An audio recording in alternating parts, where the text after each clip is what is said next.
We're live. Hi, everybody. Sorry, I was just messing with Shelby.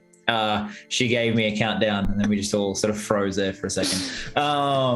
He likes to make my life suffering. I do. You said to leave Shannon alone, and that you would take any punishment today. So I did. I love you, Shannon. I'm doing this for you. Love you too. I appreciate you. I'll take it next time. All right, so welcome to Roll for Damage. Tonight we have the scales above, where I take this group of lovely nerds through a homebrew adventure based more and more loosely on the Rise of Tiamat. Last time there was the usual hijinks and getting mired in problems. But before we get to that, what we're going to do is we're going to go and do quick intros for everybody. So, Shelby, you can go first, and then you can watch everyone's sound levels. Okay. Hi, my name is Shelby, or Shibby Dibby Doo, or Whistle While You Work. I go by a lot of names. It's just the way it is at this point. It's just my brand, is that I'm indecisive as fuck. I'm going to be our tech tonight, and one of our players. I'm a regular player here. I play over in Kelsey's World of Darkness game. I also play in a hacked Powered by the Apocalypse game called The Between over on Crit Failsafe Studio, where I play a badass monster hunter named Pira Rivia. She's absolutely a Siri ripoff. You'll love her. Yes. That was one of the default last names. Fight me. But tonight I'll be playing Nia Arron, our child. Well, actually, I think she might be less of a problem child right now. Girl made a few pretty heavy growth steps. Kyle is still on the Rivia thing. Blame the creators of The Between for making that a default last name. Anyway, yeah. Now, pass this off to someone else so I can stop talking.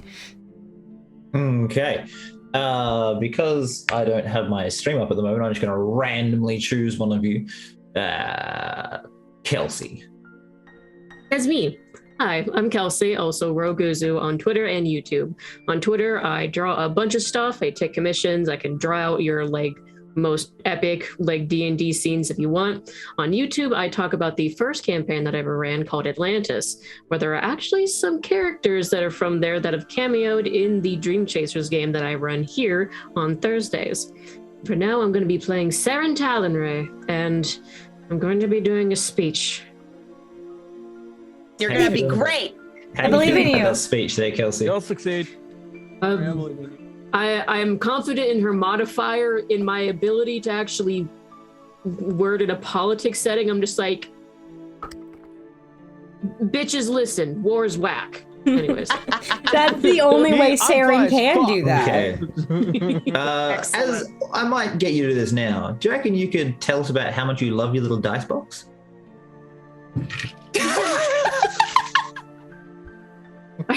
This dice book from Wooden Forge, and it's very cool. It has this leather inlay that has, you can see, that little carving in there. And there's also this little, dice, what's it called, vault box that I have this thing.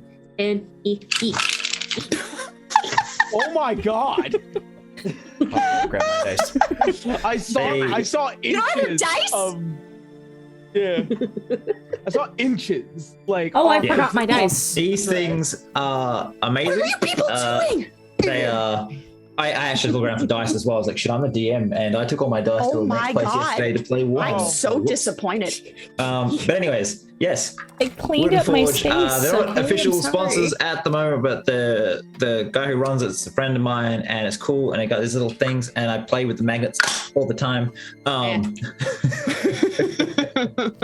But this is the little vault, and it has this soft squishy bit so you can put models. I don't have a model small enough right now, and I don't think the top half of a frost giant's going to fit very well. But they're good. And we are getting, not make too much noise. We got a little roll for. Do you want me to ASMR this right next to Kyle, mine? do not. We have the little roll for damage. symbols on this one, and we're going to get these for our little website store eventually, along with some resin inlaid ones with pretty purple flames and a I want gold that one. dice. I want that one. And yeah, Finally just- talk to the boys over at Wooten Forge to make the DM's dice tray. yes, I am actually talking to them about that hopefully pretty soon. But yeah, they're cool. And then as Kelsey showed, that leather inlay bit is also going to have the roll for damage symbol on it in our one, which is cool. Anyways, I'm going to just put this over here and shut up and move on to Shannon, the dice preparedness person. Yes, the only one apparently. Hello, everybody. I'm Shannon. I am S4E05 on Twitter and Instagram and here. And my nerd home is Paradise Productions. I'm glad I got to say it before Sean fucked it up because it's been Paradise RPG for the past 2 weeks. I felt that. So yes, we are from Paradise Productions. We play D&D on Mondays at 7 p.m. Eastern. We just had a very special one-shot that delved into the backstory of my beloved badass broody rogue, Scarlet. VOD is on our Twitch channel and will be on YouTube soon. And yeah, I just love her so much. I just got to say, I have to say it every time. I love her so much. All my dice are just themed after her. Anyway, other things. I play Sloan here. Sloan is my beautiful brick barbarian who doesn't read and is really mad at Ark right now because he's being a jerk. But Also yeah. murderer. And I may or may not have ripped somebody in half. Don't worry, everyone. Years ago. Murder. yes, Barbarians gotta do what a barbarian's gotta do. That's my work on. I've been told that I'm not allowed to be mean to Shannon slash Sloan today No. because it's Shannon's birthday. Now, do we sing a really discordant happy birthday Oh, Sloan? No, because you'll get DMCA'd. Real for happy birthday? Really? Yeah. Happy birthday is a copyrighted song. You gotta sing your own. That's why restaurants in the US, when they sing happy birthday, it's like happy birthday. They don't actually do like an actual song. It's Really? the worst thing in That's existence. so interesting. It's why you On never Joe hear them Bill actually Mitchell sing it in movies. I never Okay, thought about that until right now. that's Wow. crazy. So pretty much just happy birthday, Shannon. That's it. then. God. Thanks. I should have used this. Okay. Next up, we'll go with Arron, who I don't think we've done yet. You have not. Yeah. Hi. Hello. My name is Arron. I'm otherwise known as Yaro Shien. I am the creator of the parody series known as How to Be an Adventurer or Danmachi, the abridged series. I am also the main man behind the everything of D6, a D&D live show where I bring together a bunch of friends from across the internet to play on a D&D live stream show. Right now we are on our brand new campaign known as D6 Black Archives, and you guys caught last episode. It got spicy. And we go live every Sunday at 6 p.m. Pacific Standard Time, 9 p.m. Eastern Standard Time. And also we have podcasts made available on Saturdays at 6 a.m. now, which is 9 a.m. on. And that's it. That's it. That's me. Who are you I play playing? Ignis. Whoa. Whoa. You gotta say who you're playing. I don't know if it was me or if it was like you, but like I heard a Doppler effect. That was weird. Yeah, I play Ignis Brimlight, your divine soul sorcerer with an attitude problem, but also a lot of love to give. All right. That means we have saved the best to last. Sean. I mean, Sean's Is got that the best Soul's boy? shirt here. John does have Hello. this Hey, here. mine is a charity shirt. Fuck you. Yes, but it is covered in tiny cute ghosts. I'm sorry, but Little, Yes. little I forgot- ghosts.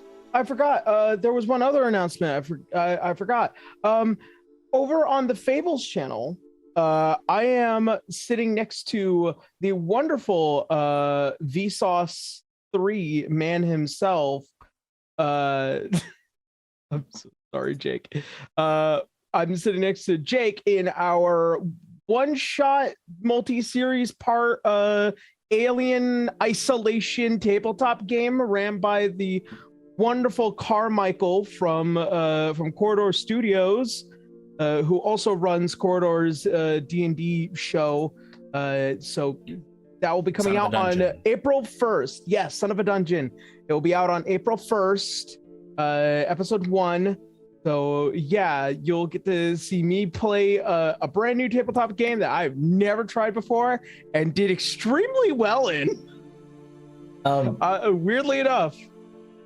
So apparently the family who owned the rights Happy Birthday lost their last application to extend the rights, which means we could sing Shannon Happy Birthday. Happy birthday Day to you. Happy birthday to you. Happy birthday, dear Shannon. Happy birthday to you. There. Hooray. That destroyed my lip scar for you, Shannon. That was horrendous. All right. Excellent. Yeah, it wasn't meant to be good. I wasn't going to belt a ballad out for you. I'm sorry. I love that Sean was just occasional words. Least enthusiastic person ever. So anyways, Sean, you want to tell us about yourself now? I'm Sean. I'm a person, and I play Oryx Solaris here. Really bad dad. And now, a bad friend. I'm the creative director of Paradise Productions. Oh shit, community manager. I do that every time, sorry. Yep. Sorry. You keep that's the name up, but you forget your own title. It up. I know. We all have our flaws. But anyway, I run our flagship show over there, Advantage in Paradise, where I DM and I craft a bunch of minis and stuff. Next week, we're hoping to have our biggest battle map yet. I'm making a bunch of crap this weekend for it. And I do Relaxing in Paradise sometimes on Wednesdays, sometimes on Thursdays. Depends on what grad school's doing to me that week. But I hang out, I play video games with Shannon's husband, Josh, and I craft things, and it's fun. And then me and Shannon hang out on Sundays for the Sean and Shannon Power Hour, most powerful hour on the internet. And and where we recap our main show and we just bully each other and for the entertainment of the audience. It's very fun. Really not that different from over here, honestly. It's all good fun. The powerful hour is pretty much the only thing of yours I get to catch anymore. Timing wise, makes sense. But are you okay, Shannon? You okay?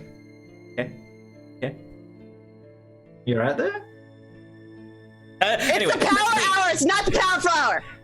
It is a very powerful hour, though. I heard myself in your headphones. Yeah. Okay. Yeah. You peaked the mic a little. Sorry. Just a bit. So, while we're not officially sponsored by Hero Forge anymore, they did reach out to me and ask if we could say a little thing, because they're doing little 2D standy things now, which is kind of cool. So if you don't want to do the whole miniature thing for whatever reason, because I kind of like minis, I feel like I like 3 dimensions, but I do understand. I'm just waiting for Shannon to show us the 65 different scarlets she's broken this week.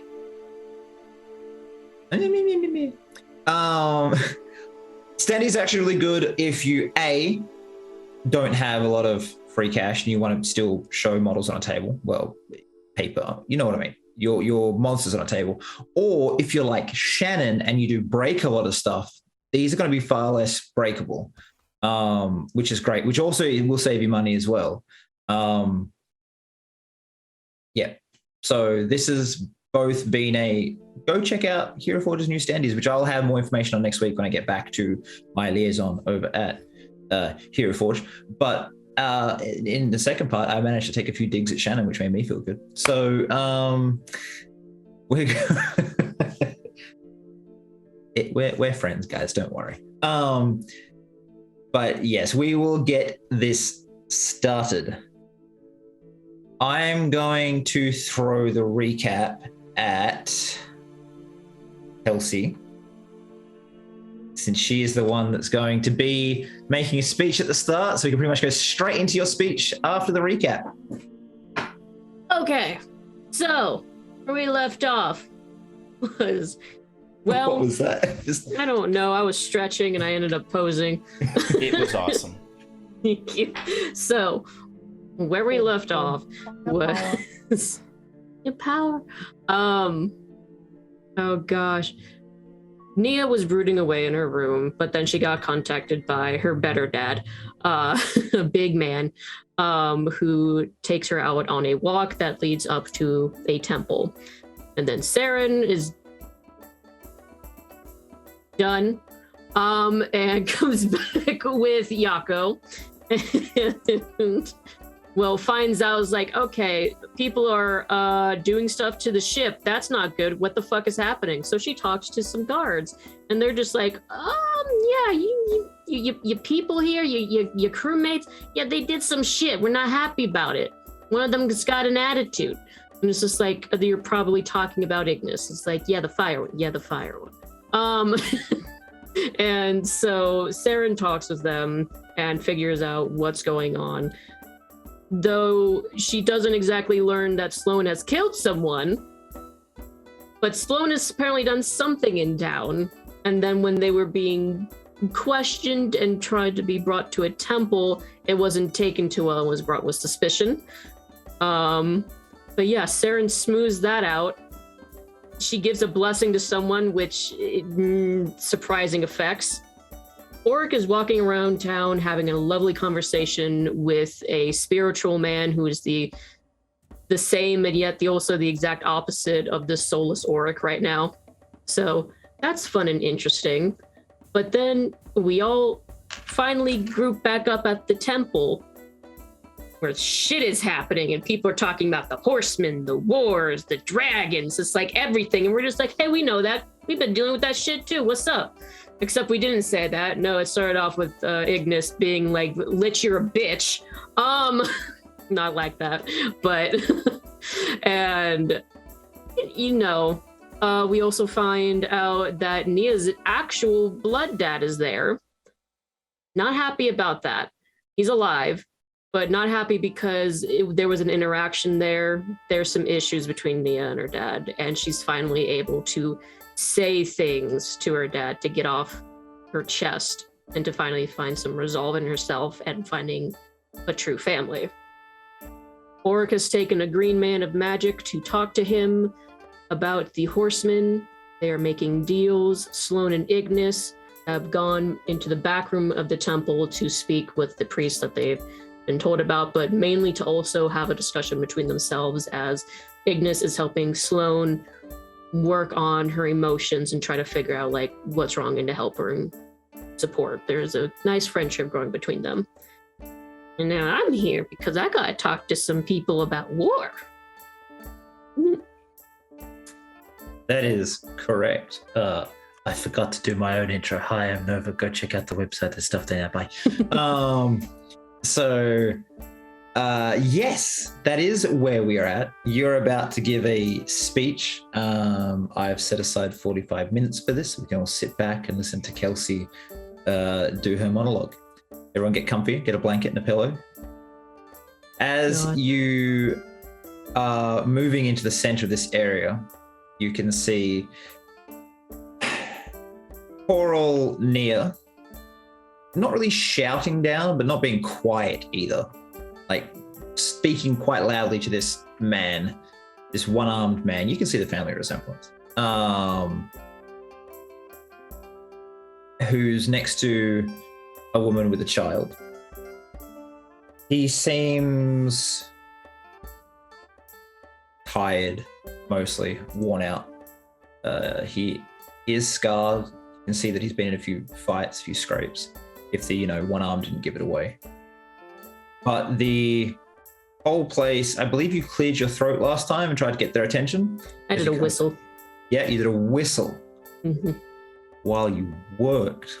And you got most of the people's attention, and the lich is sort of languidly circling in the air above everyone.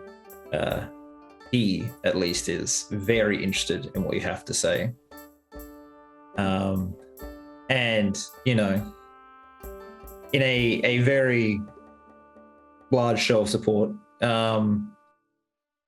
the Green Man and Auric just walk out after you whistle. So they are chatting, but you have 95% of everyone else's attention. There's a few people still looking at the argument going on between Nia and the old man. Yeah. That's okay.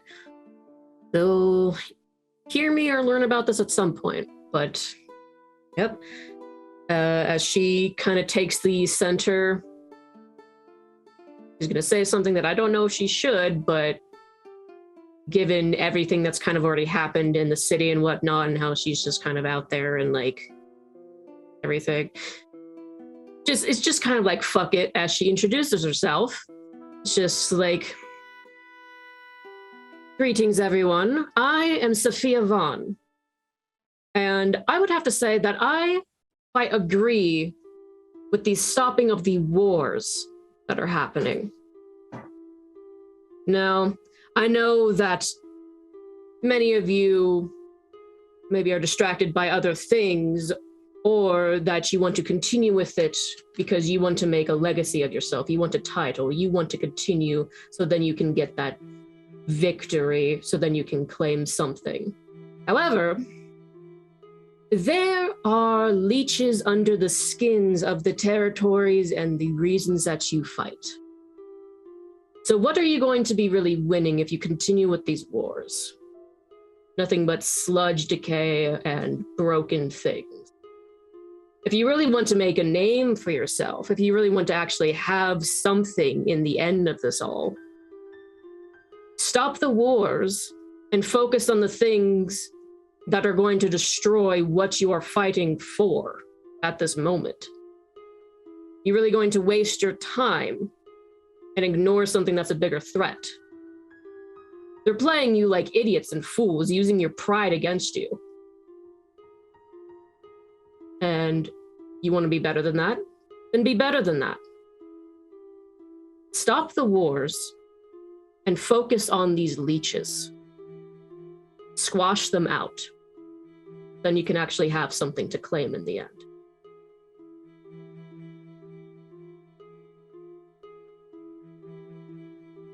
As you go sort of silent towards the end there,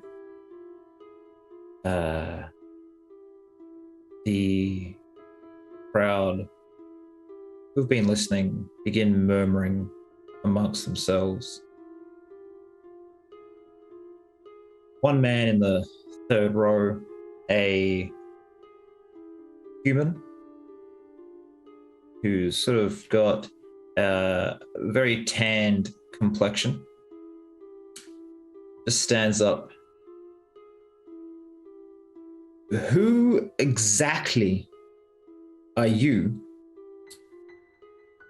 to boss us around? Vaughn?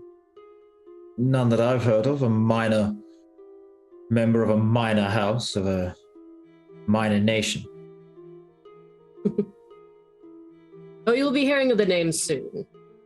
I said, things moving about, you're not noticing because you're blind to everything. I am one that has been traveling around and seeing all that is happening. I see these events. I see what's to come.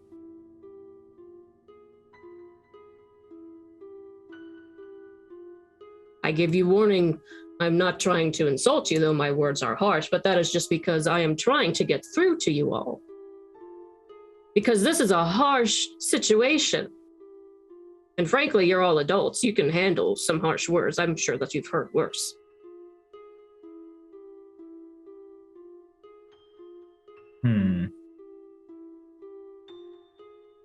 Make a persuasion check. Okay.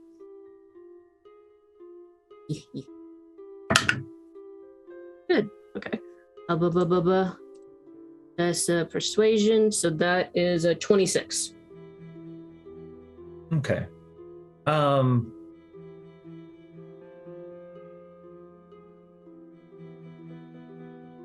About a dozen people stand, each wanting to have a say. And since you're at the center right now, it's up to you to point out who you want to talk to first. You know enough about politics that whoever you point to first is going to be seen as you favoring that particular person. Mm-hmm.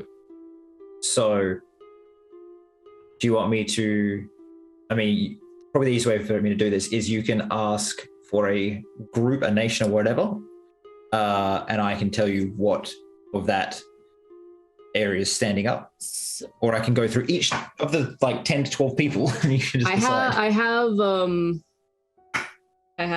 you have people in mind. Mm-hmm. Do you have a set number of people in mind?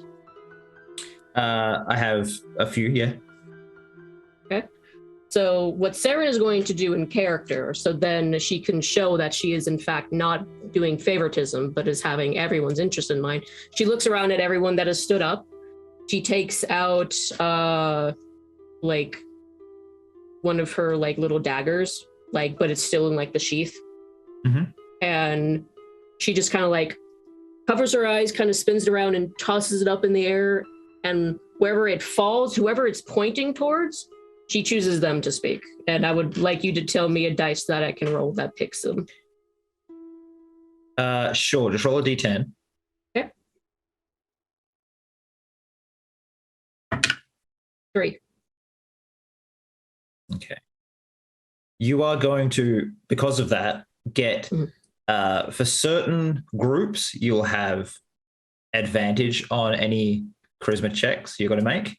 Certain other groups, you'll be getting disadvantage because they feel like you should have talked to them or they didn't like the showiness of them. So that's fair. You are currently having this point at a large dragonborn. He is is two-toned gold and silver with so as he moves, it looks like his scales sort of shimmer because it's not like he's one set gold and second inner belly silver. It's just the entire thing is gold, silver, gold, silver, gold, silver all the way down him. So he kind of, when he moves at all, it just looks like sunshine on water, that rippling effect. And do you point him out and gesture for him to speak? Yeah, I don't do a point, but I do a hand gesture. What is it that you propose?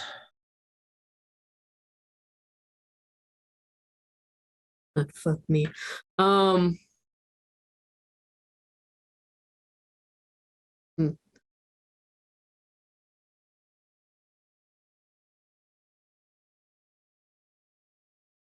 Take the steps to settle the wars on a standstill, a truce of a peace treaty for this current moment.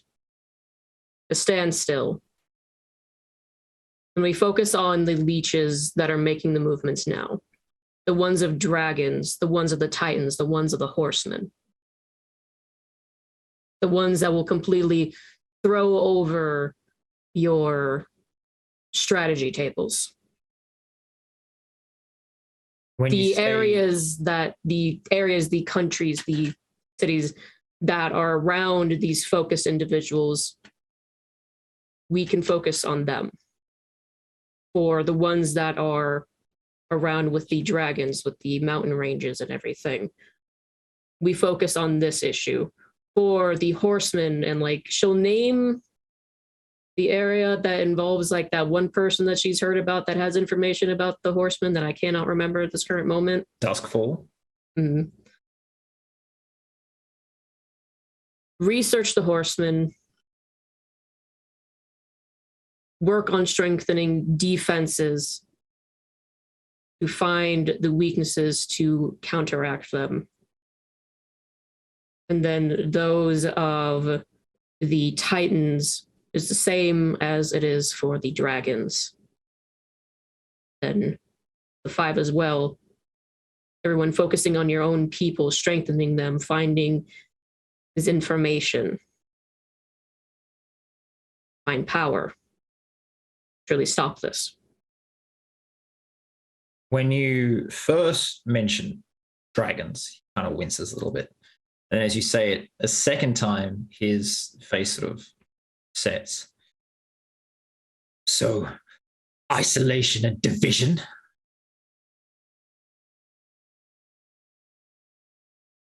If you're putting it like that, do you not like your home?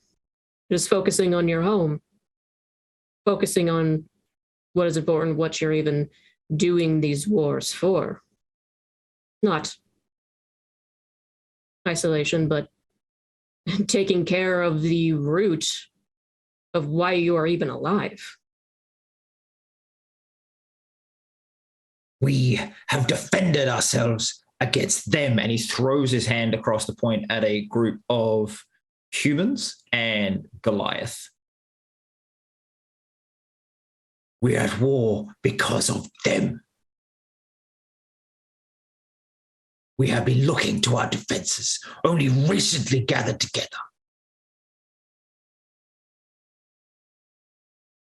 Your proposition helps no one. My proposition isn't only to you, but to them too.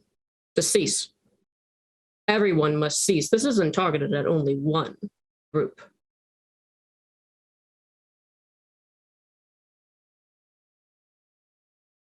He just sort of crosses his arms, shakes his head, and sits down. I am going to use a bunch of counters to measure this.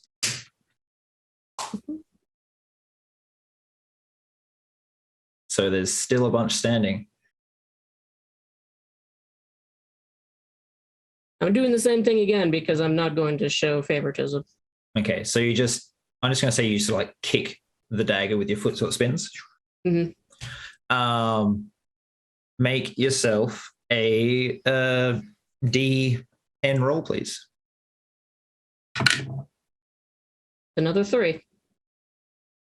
Okay, so the next closest person, as Nia walked away, her father stood.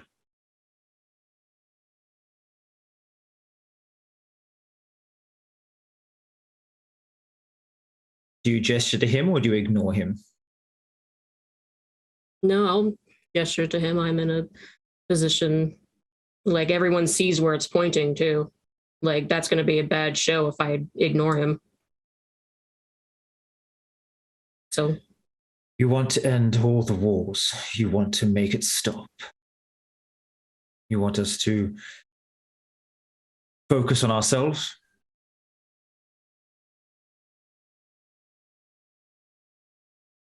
You don't seem to understand the nature of all of this, girl.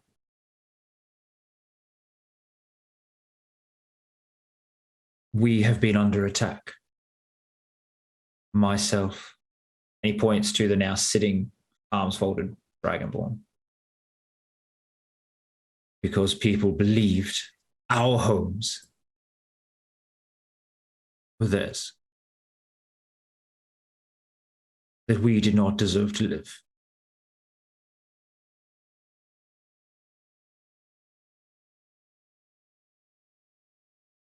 What do we do now?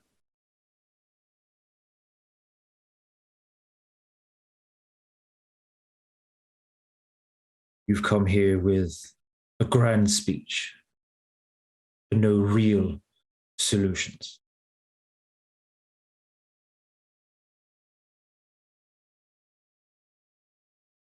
If this is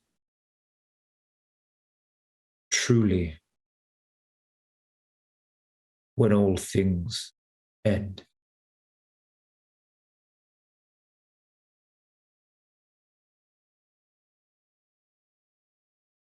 I feel you need to learn the ins and outs of the politics here.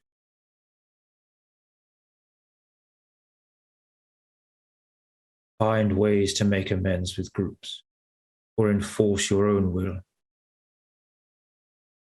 If there's not that much time left, there are two ways for this to be resolved as he looks around the group, the auditorium. Either everyone steps down, pauses in their walls, or we redouble our efforts, destroy our enemies as soon as possible, and unite with a position of strength, instead of constantly watching our backs. I'm not saying which is better, just pointing out the option.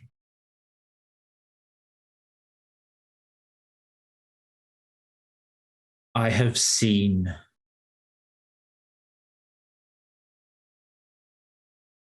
he sort of just looks down to where his arm used to be, and then at his daughter.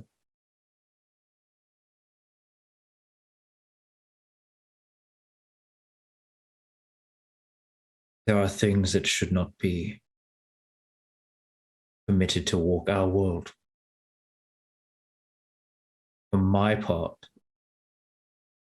if you can convince the Adorans, the mountain folk,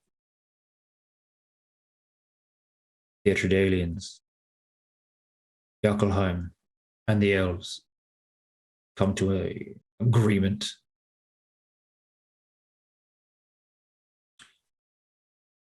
you have my people's swords, whatever you're aiming for.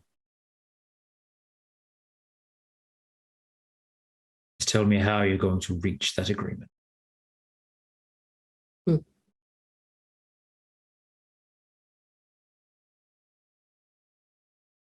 I will continue to do what I'm doing now, which is listening. All you. And yes, as you say, do I know all of the politics here? No, but I know some. But I would say that that is the same for everyone here. You don't know everything. Everyone here holds bits that the others don't know. And that is where there is strength. Do I have all the answers? No. However, I've been hearing people offering answers that are going ignored. And that's why I think that there is an issue. I want it to be listened to. And again, who I address, it is everyone. I understand that these wars are taken on by plights and by targeted, that you are victims, you have been attacked, and then there are those that they are aggressors. Or there is a story behind why they have acted out. There's reason behind everything, and I know this. Again, I'm asking everyone to stop, because that is the importance here. I understand that, yes, there is that option. Everyone continue on with war, but that's war. You encourage and you strengthen one of the horsemen. You bring about and you strengthen one of the things that is going to end this. As I said, you are just going to bring about this destruction, the war, the plague, death.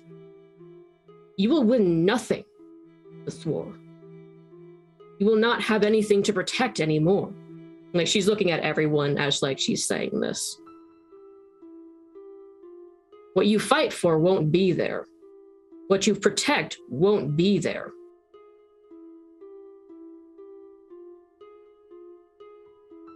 There are answers, yes. And maybe you're frustrated with me trying to tell you to stop these wars because you've suffered so much. You've fought so much. So much broken, so many dead, so much anger. And yes, it's frustrating to hear just some girl tell you to stop. If it's actually so simple. hold up your hands. Yes. Like for some girl to tell you to stop. And so I understand that you're all targeting me for the answers. But that's what I'm saying, what I'm admitting right now. Do I have all the answers? No. I have actions that I want to take to protect this world so then there can actually be something to have and hold. But we all have answers here. And I want these answers to be done and discussed as a group. But we can not go about the true answers and solutions if it is all just fighting and war. Make a persuasion check at disadvantage, please. That's fine.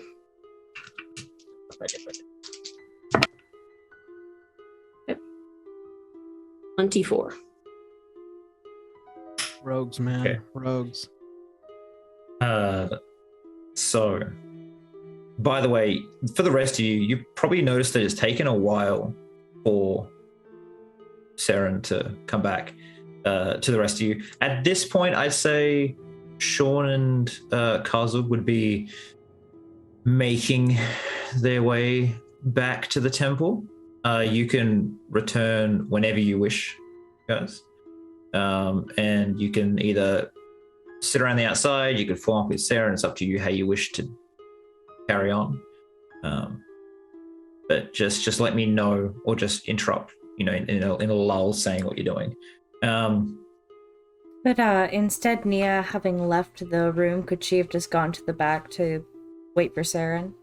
I say you would have probably stood outside, just like somewhere you couldn't be seen. You're listening in. Yeah, it's just I want to return. I just want her to be able to hear the conversation is the biggest thing. I just want her to hear what's going on in the room. Yeah, I think Warwick would when he returns would just stand on the other side of like the door where is listening in as well. Yeah. Okay. Sloan and Ignis, we were off in another room, right? Yeah. Yeah. Is that where people meeting us there later? They're kind of meant Afterwards. to, but they haven't come yet. After. Okay. All right, cool. Yeah. So I guess we'll just stay there. Yeah. I mean, see what's going on. Oh, somebody was looking at me bad. I don't want to go back in there. Do not worry. Jedi mind trick. Right Do not next to you. worry. Do not They will not see you. I'll be right next to you, and if somebody gives you a dirty look, then dirty look. I'll work on my dirty look too.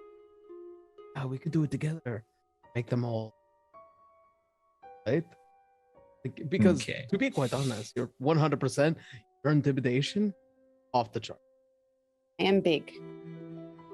And it's awesome, right? Sometimes. Shannon gets +1 to self-esteem. Okay, so while we're walking there, I want you to discuss with me what isn't awesome about being, 6 foot something. Everybody thinks I'm mean. Everybody assumes things about me. Yeah. So when she gets there, she's crying, and Yarrow's like, it's okay, and Ulrich just doesn't care, and Nia's probably concerned. But back to the big hall for a moment. A couple people sit down after this conversation you've had. Kind of you've addressed their points as well. Kick thy dagger, young rogue. Yep. What do I roll now? D6. Okay. God.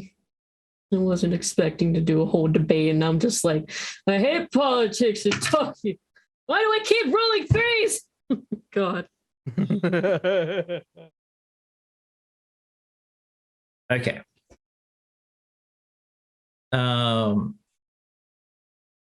As a man who's been standing goes to speak, he woman next to him stands up, puts her hand on his shoulder. They're wearing heavy furs, which seem to be ceremonial here, given the heat. So they kind of they are looking a bit hot and sweaty. It's probably a bit too warm here to be wearing these things, but they don't get rid of them.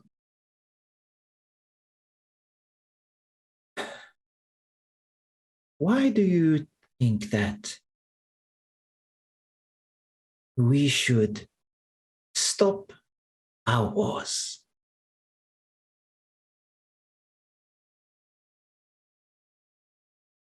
Where we are from, there is nothing that we can hold for ourselves. We raid. We are mighty in our raids.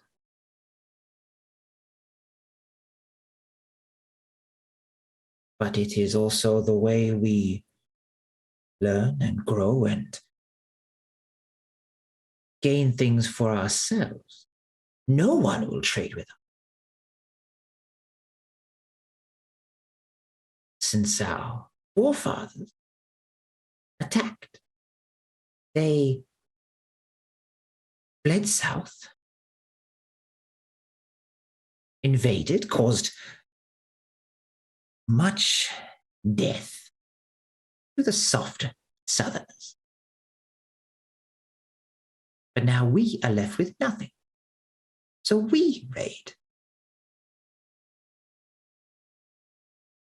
What do you propose for us, small one?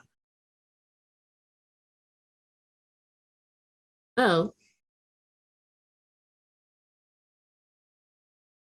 obviously, change could be discussed so then trade can happen. And so I do hear that you raid and you fight, and this is part of your culture. It is strength, it is what you learn, it is life. But why not put such strength towards bigger things? Things that you can truly prove yourself and learn from. With these dragons, with the four horsemen, with the titans. They will not give us what we need. How will we get food and money and all the things that needed to live? That's where the trade comes in. As I've said. Fine. I am not the only representative that needs to speak, but there are 100 villages I speak for. Who will trade enough for all our people? You find that solution. We'll only raid what you wish us to raid. But if there is not enough food, if there is not enough for our people, we will go where we please.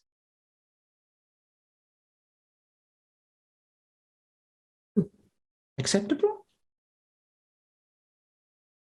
Answers can certainly be found. Well, yes, you said.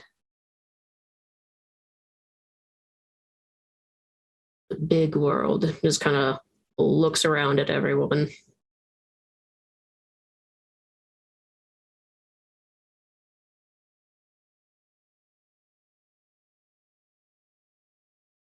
I believe with this issue that you have brought up, others must be addressed first to confirm that the solution that is in mind can be achieved. So we will return to this. We will find your answer.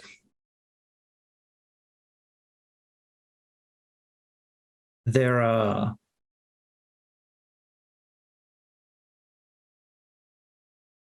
really, at this point, there's kind of multiple people, but they set in two distinct groups. There is two Extradalians and an elf standing together as almost like a loosely united group, and there's 2 Yadorans, both tieflings, standing together.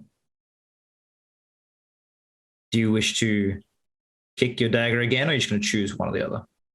I'm kicking my dagger because, again, I'm staying extremely neutral here. Roll a d2. And at this point, I'd say the rest of the party is gathered outside the doors, watching her flounder a little bit in the last one, because this person was just kind of a bit more forceful, I guess. I was just like, bitch, I can't give you an answer because, like, you fucking, like, you want that? Like, yeah, I know. Like, yeah, Oric would just and a hard audience to deal with. Their requests are unreasonable. In the face of the grave. They're not seeing it. None of them are seeing it. Did the music stop for everyone else? Yeah. Soundscape's not playing anymore. Oh, interesting. I'll give it another minute. If it doesn't start back up, I'll change some. You got a 2, did you say, Kelsey? Yeah, I got a 2. Okay.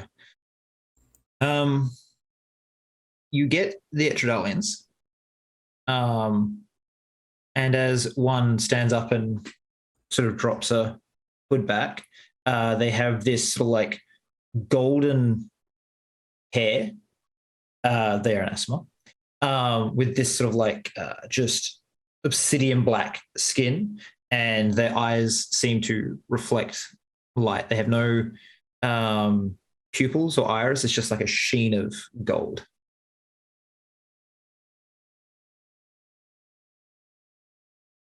How do you propose to fix what is broken with Etrodale?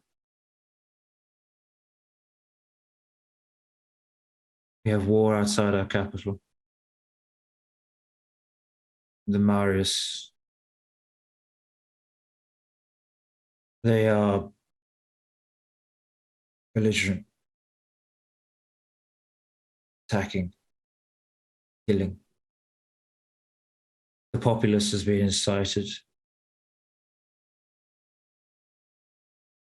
Thousands dead. They have cut our paths off to the elves, who have only recently become partners. There are monsters crawling through the mountains. There's just not an easy fix here.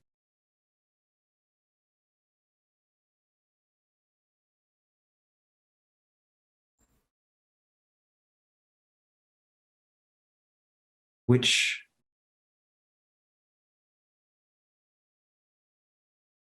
you're going to need to throw your support behind something. All of you are, if you wish for my nation to be of any sort of help. It's just too much. We have been the shield for centuries, stopping all that is coming, holding back demons and savages and following rules laid down by, and he sort of looks down to where the dwarf was, and up in the third row where poor Oric sent him, following rules stopping us from being able to use weapons that would save us.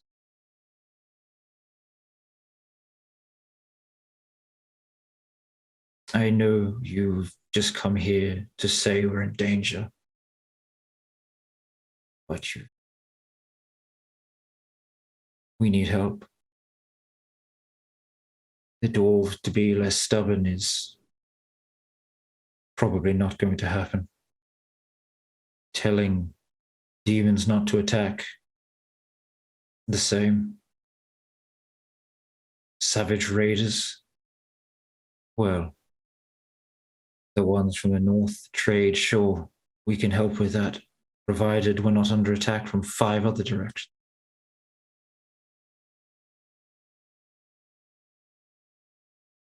For half a millennia, we've been whittled away. We've cried for help, with barely any given.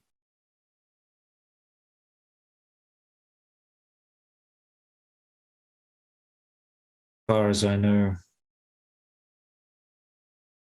I don't believe it's entirely your fault, but your group coming to our lands definitely was a catalyst, speeding up the process of destruction. What can you do for us? What is there for us?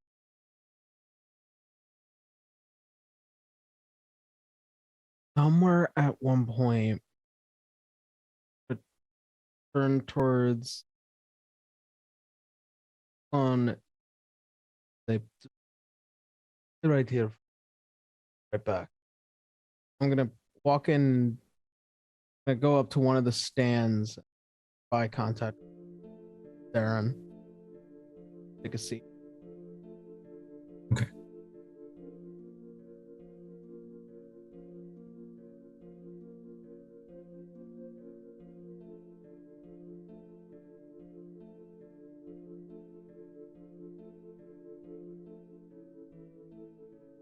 Answers here that I can find.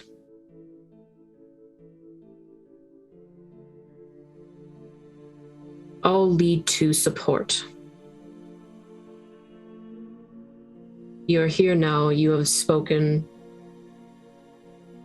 of the wounds that Tradale is suffering.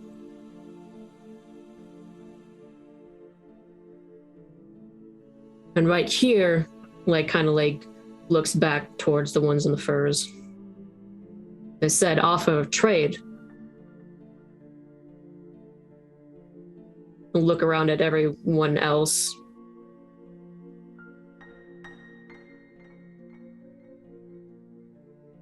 War is so easy to do, but support gives so much more strength. And I'm not just saying, oh, just give away things for free. Support is an equal road. Both sides. As there's trade that can happen from Etradale, there is protection that can happen from your people as we can find that focus for the raids towards the demons that are coming in. Everyone here has something to offer that is your prime, your prize, and what you have just such pride in. There can be more exchanges, there can be more trade amongst everyone, there can be more relations built, more strength given to everyone, more benefit. And then things can stop. The inner issues that are happening at Etradale, I cannot say that that can be solved through the interference of everyone else here. That is not fair. That is not something that I can ask for everyone. That is something that Etradale will have to solve within itself, because that is its own issue. It is its own people, its own home. And that is also my home. And that is what I will aid in helping. At this point, sorry, I'm going to let you keep speaking in a second. I'm just going to say that the barbarian lady stands back up. You going? Okay.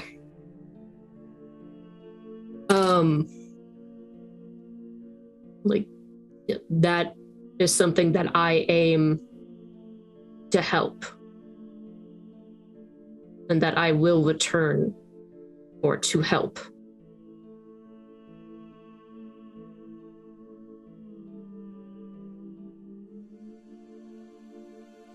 as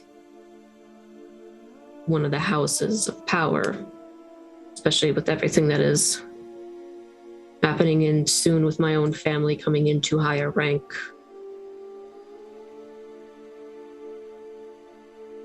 I'm going to use all that I can to help there.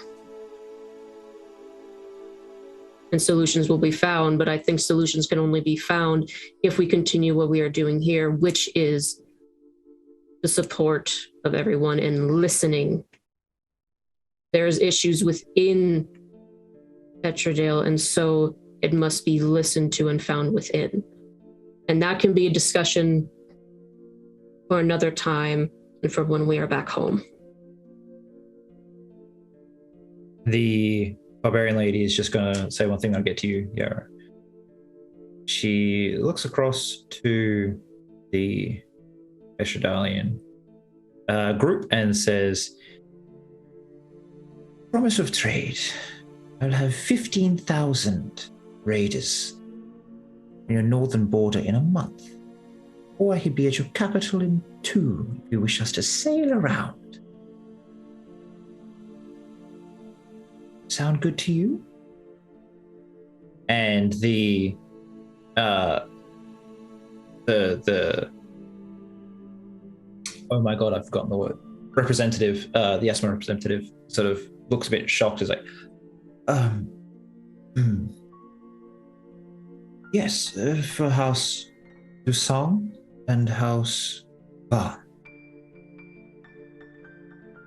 And they have an agreement. And then they both turn to you and they'll bow.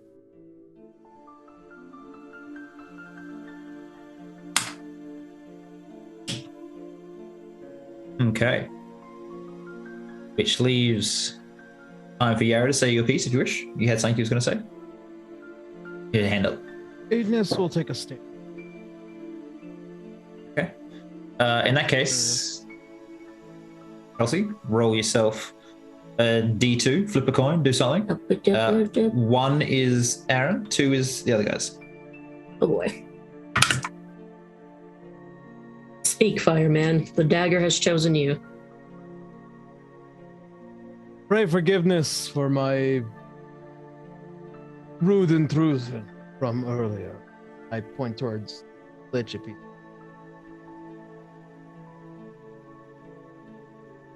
Under recent circumstances, I think a matter of perspective well and wise to hear. I simply come in interest due to the various matters that have plagued both nation and world. I act as a voice, if not representative of my faith. I am not a fan of politics. Man of dogma.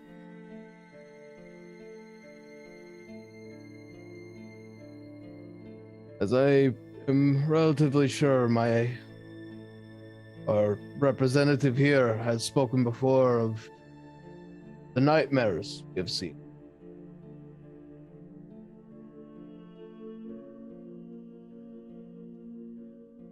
I'm also relatively sure that they have implied that these forces intend to tear the world apart. I myself been fallen victim to one of those forces.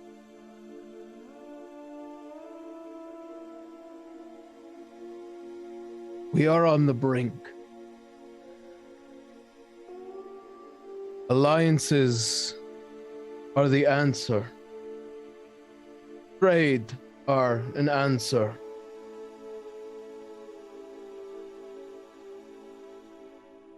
Because these forces, these people,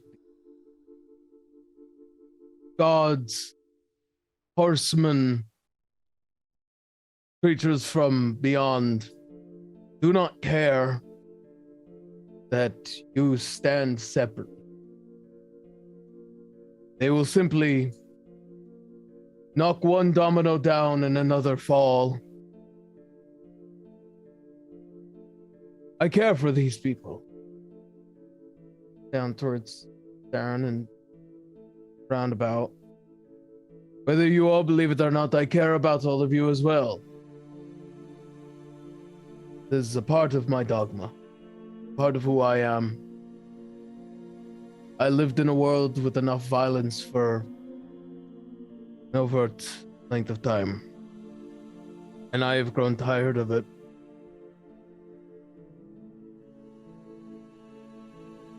In this one room, this one chance of peace, this one opportunity, forge your alliance now. On a tower of sand, we will fall as individuals, but on pillars of ivory, reinforced by unity,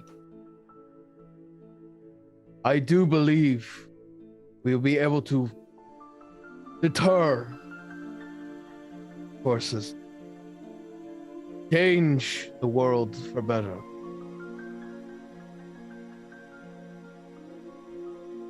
Whether you know it or not, there will always be someone by your sides, willing to defend you in life. I look towards the Lich once more, and in death.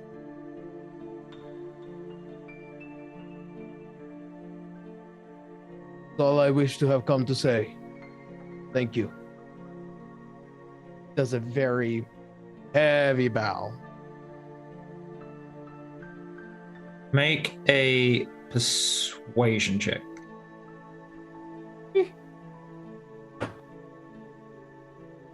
It's a natural 20. Okay. I'm not kidding. I'm not kidding. I'm not touching it. I'm not touching it. Okay.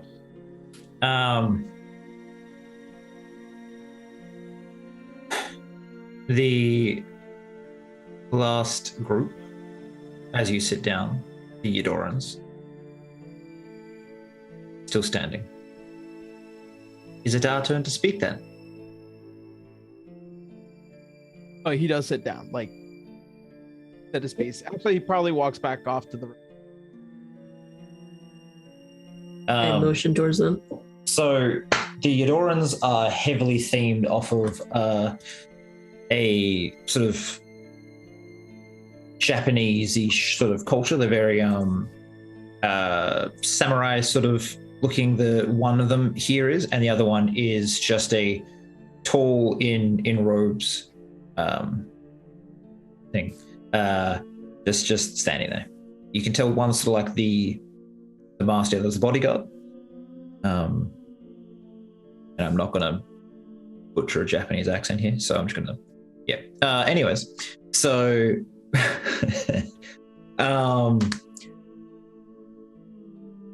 we have been at war since our creation, since the beginning. The elves used us, spat us out, and the moment we said we'd had enough, they slaughtered us.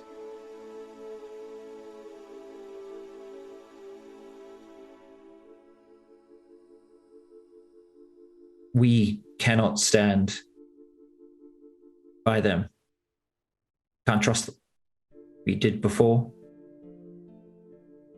They killed us. Killed our emperor.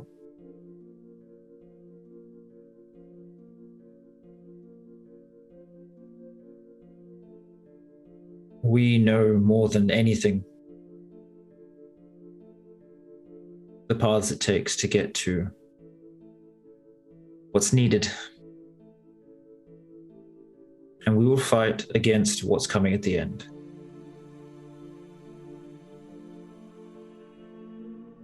Whether it's by ourselves or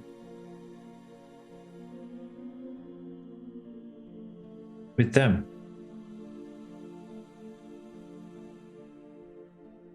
but never on the same battlefield. You've made points. We are currently stretched thin. And if we were to pull our warriors back, to do as you say, we're not sure we'd hold what we've gained.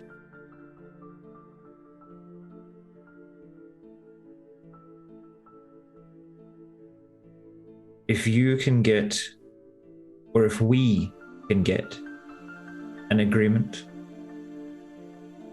from the Enehiolu, the great elven empire, then no ground will be retaken. We'll do exactly as you ask. If not, we'll fight in our own way. Just stop. Everyone here treats us as monsters. They respect our strength, but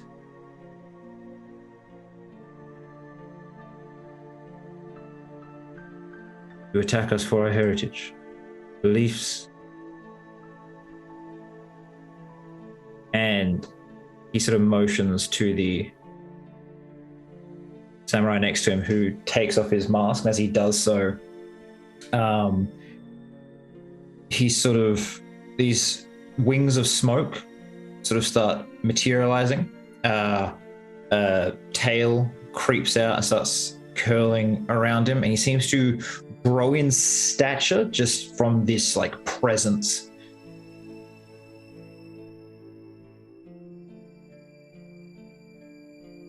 We control the dark. It does not control us. But we are treated as the same as any demon, devil, or anything else that comes across your paths. You kill us without thinking about it. All we want is to live in peace and right very old wrongs. Are you willing to help, Barn? Of course.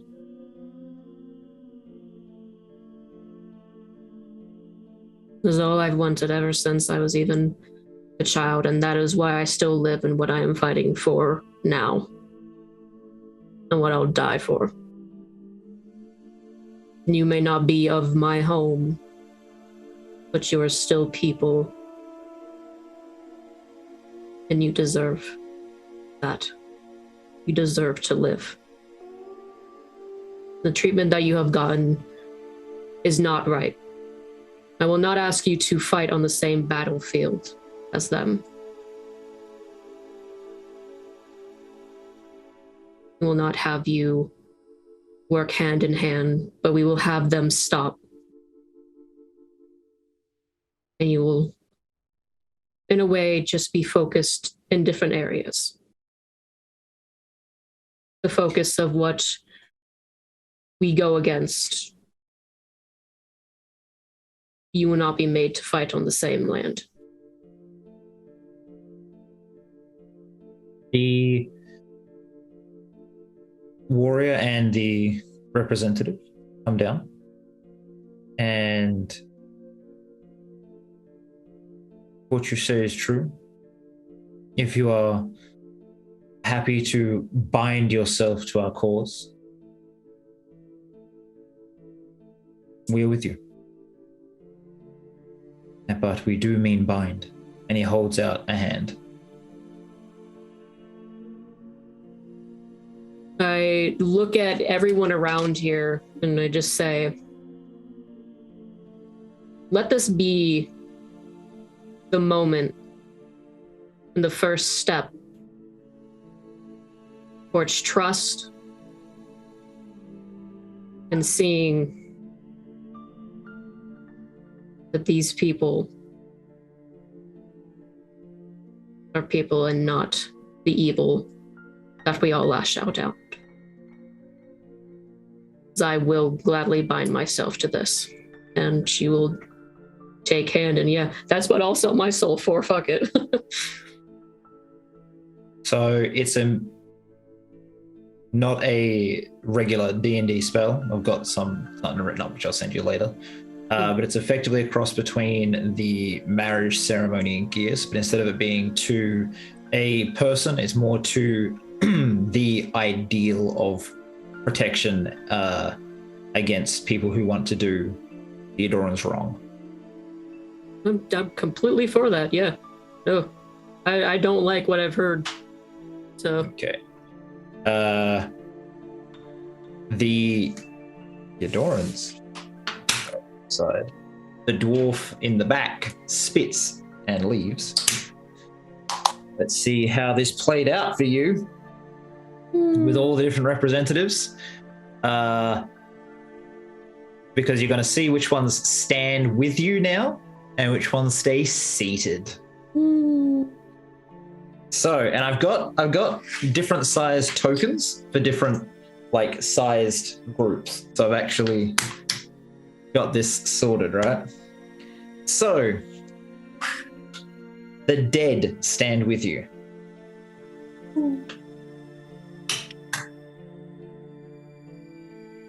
Dwarfs do not. I expected that. The entirety of the Elven Empire does not.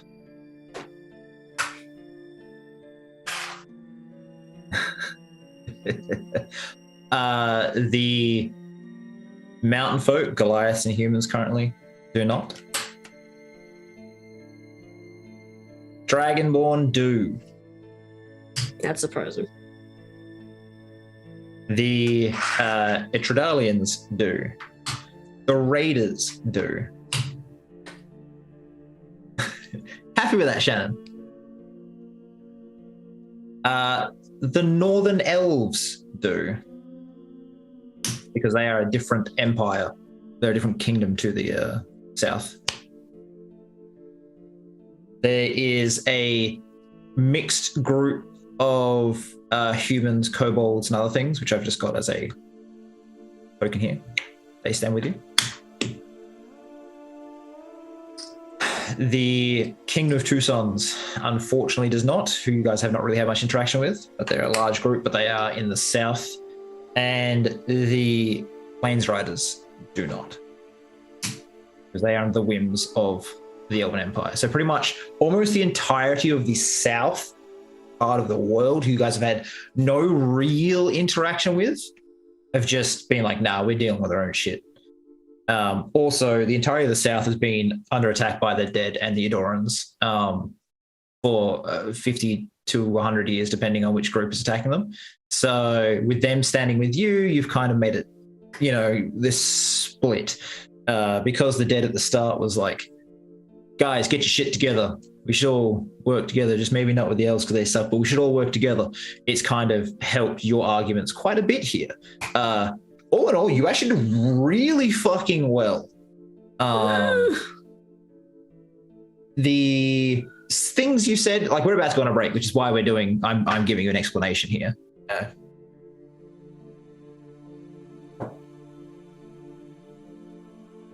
It's still frozen? I'm dancing. Cool. I'm just gonna keep dancing. We're about to go on break, so I'll do a quick explanation of this. Pretty much, I was rolling a few things. You were saying a lot of the right things. Certain people were just like, you know, she said this too many times before, and you're not actually giving any solutions. But the moment you managed to get the Etredalians and the Raiders together, that helped with some people. And the fact that Ignis is with you and was like, yeah, okay, look, we'll even take the dead right now, was good enough for the dead to be like, yeah, we'll actually stand with you as opposed to being our own group. And then you bound yourself to the Adorans, which was a risk, but has helped quite significantly. You get most of the North with you. It actually was the act which got the Northern Elves with you.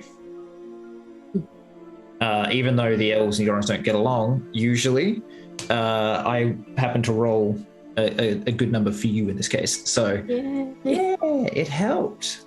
It helped. So hopefully you're proud of this. I'm stressed.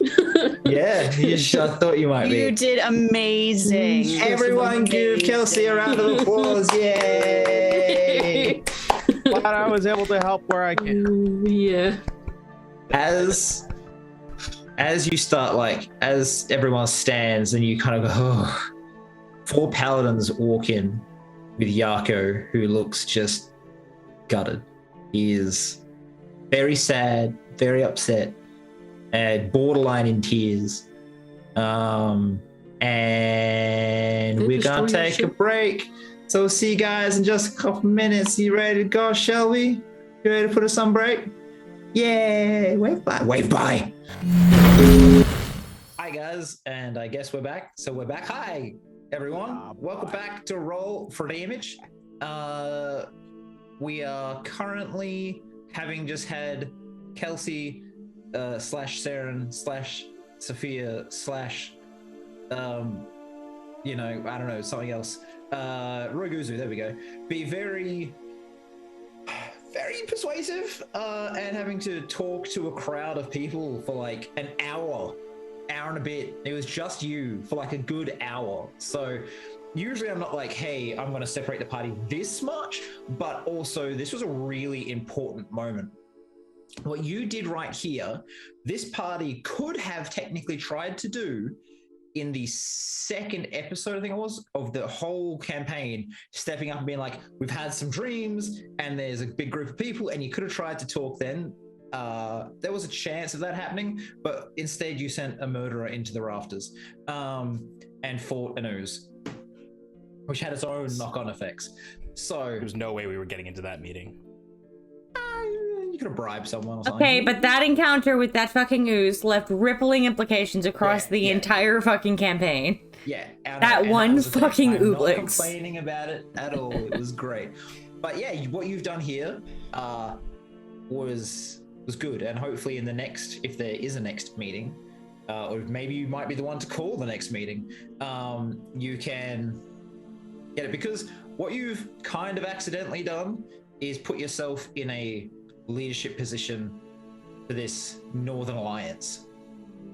Damn it, not again. So, but before we get into all that, Yaako's in, and while he's not in chains, he is surrounded by people, and there is the cleric that you guys have been seeing a few times has come down and had a whisper. And do the rest of you want to follow Yaako in right now? Yeah, I imagine when they like bust the doors open with Yaako between them, we'll all be like, oh, we should probably see what's going on with this, with our boat patron. Is Tamel with us too, or is he still off in a different room?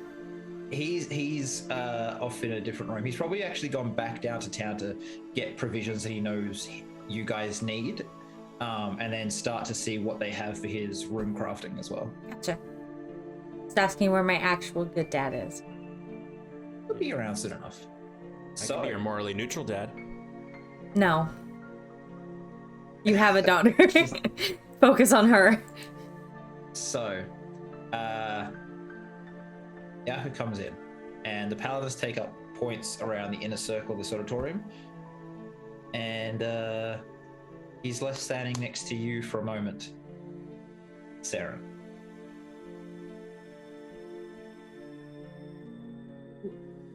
What happened? What's going on? They've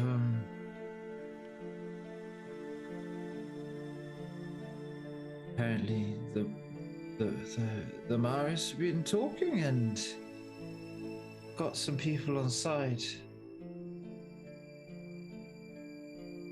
My rites of passage are being rescinded. And along with that, while the boat is free to move, they're shackling her. Dance's spirit elementals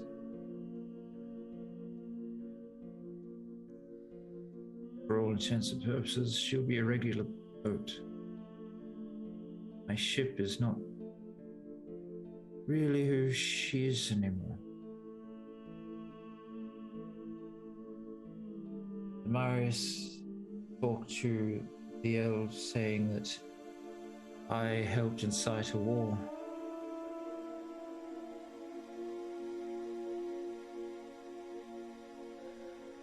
That I caused disruptions in several places around Etredale, and they talked to some people in Dustfall. There was disruptions there. I know these people aren't actually responsible, really, but results still the same. I don't know what to do.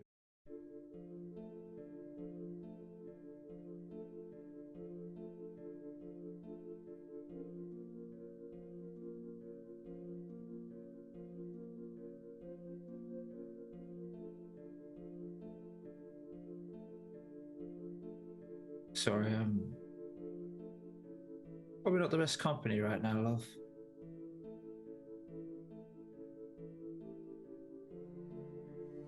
Come on, I'm gonna escort him to like the back of the room. He sort of is stuck there for the moment as the cleric steps forward and says to the group, under orders of the Elven Emperor and dictated by the Marius, we need to have a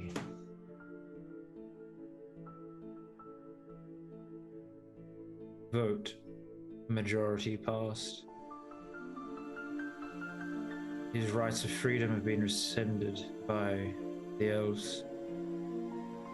It is up to any of you if you wish to allow Yaako into your port now. So he knows he's not sailing into enemy waters. Please stand if you do not wish Yaako to grace your shores any longer. The doors of Duskfall stand. All the elves, bar the Etredalian elves, stand. The Marius stand, but the Desung do not. Creating a bit of a problem there.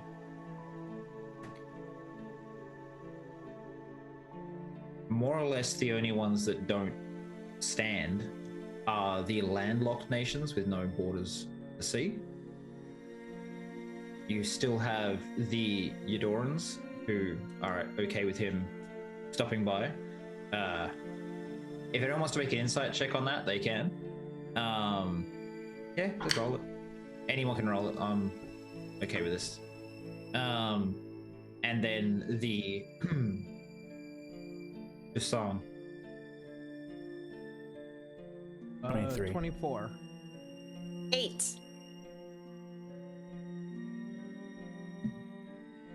Sloane's just like, yay, the tieflings are nice. Okay, so the reason the Eudoran, like as Eudoran stays sitting, they're just looking at the elven delegation, smiling like, haha, we'll accept him. It's kind of the more or less, yeah, it's petty as fuck. Well, considering they just recently became an ally of a So there is a small delegation from Yakelheim who definitely stand. The Raiders of the North actually do stay seated as well, because if the Dusang are the ones they're helping and they have stood, they wait for them to stand, and then they stay seated, the others will stay. So you saw they kind of like half got up and they looked like, nope, what Yeah, cool. And they're just sitting there, knowing that man can maybe do some trade between.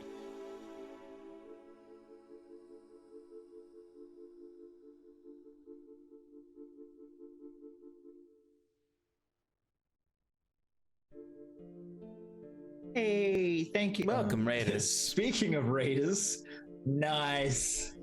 Hey, Raiders. Well done, Shelby. Well done. Yeah. We'll name one of the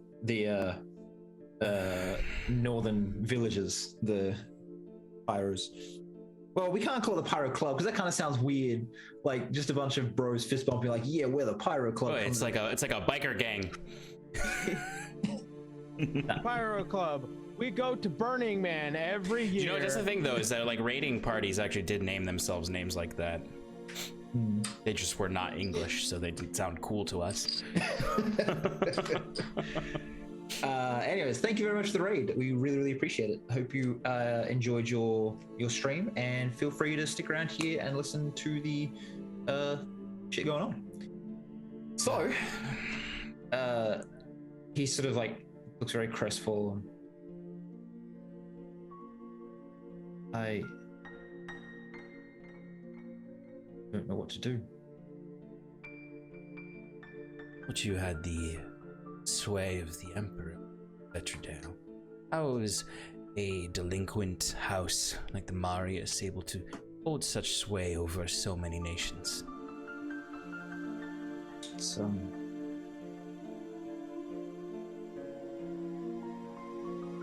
not sure if it's that so much as guilt by association.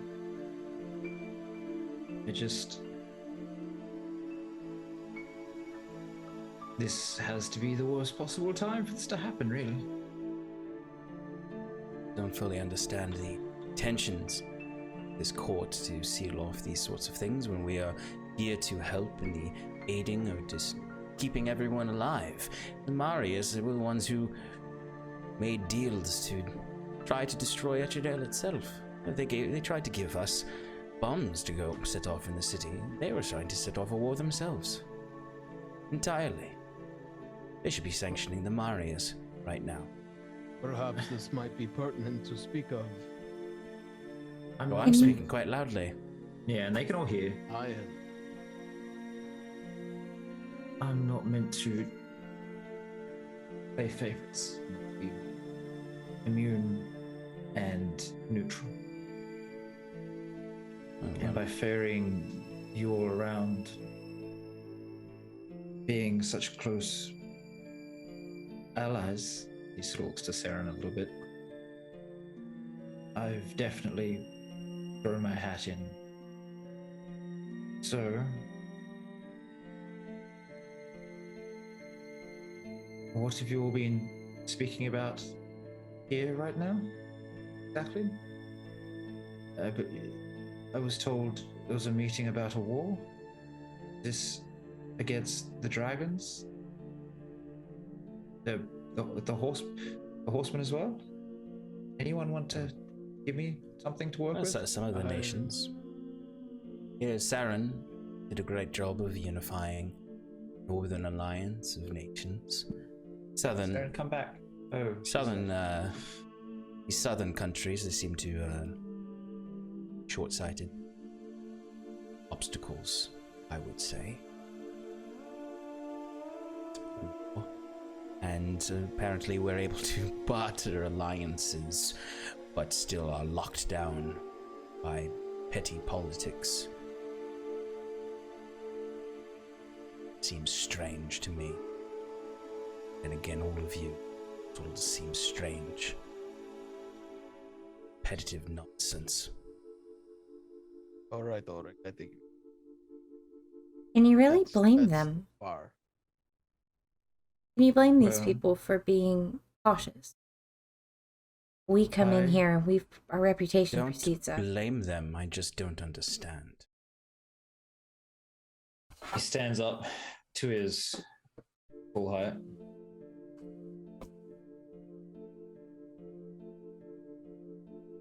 I stand with these wanderers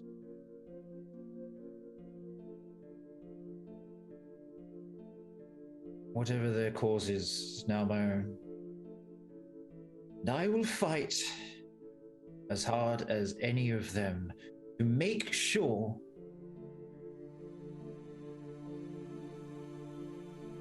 the dragons, anything else coming, is stopped.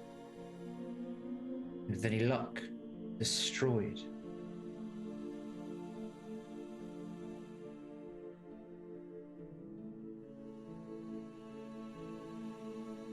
We'll find a way to unshackle my ship.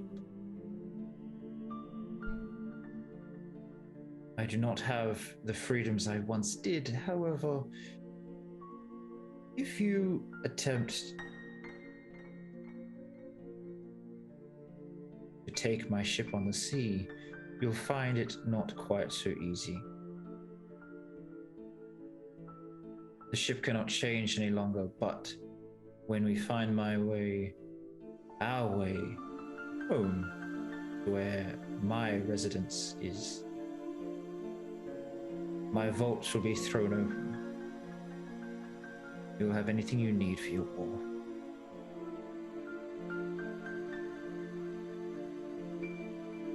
He just sort of sits down in a chair nearby, head hanging low. We will remind all of you that if you were to interfere with Yaako's ship, just remember, 5 of us will be on it. Sort of a few looks around. Would like to distance People not myself caring. after that fucking comment. Not gonna be a part of your threat.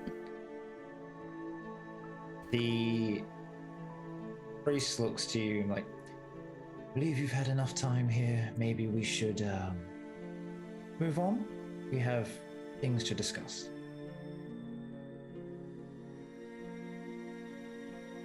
Are you 5 ready to chat? Is this not where I was supposed to apologize?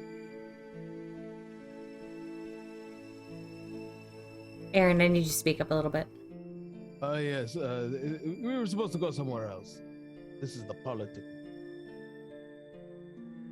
If you need to apologize to someone here, you can.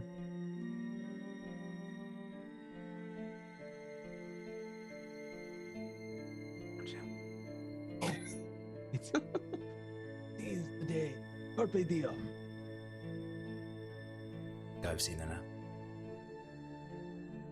Just imagining Sloan is like, sorry that I chopped off your arm and killed your family. As she's standing there, sort of like in the center, but not saying anything, people start looking to each other, and then some stand up and start leaving. Like people like kind of filing out slowly as you're not doing anything. Yeah, no, I don't do anything. This guy is just looking at you the entire time. He recognizes you. He's just glaring at you until he leaves the room. I don't think he's ready to hear an apology. When He's ready either. when he leaves the room, could I go up to Sloan for a sec? Mm-hmm. Sloan, what is your body language conveying right now? Are you rigid or? Right now, I'm like just kind of like shoulders are like just up here, just like really tense. So just like kind of uncertain and tense. Nia is going to go up to you, and she stands kind of in front of you for a moment, a little awkwardly, before she takes a step forward and puts her arms around you to hug you. And she just says, I think I'm ready to forgive you. I hug Standing you back. behind Nia. And I'm sorry. No, you have nothing to be sorry for. I'm the one. I'm sorry. It was so cruel to you, Sloan. I'm sorry. It wasn't your fault. No. I know it wasn't.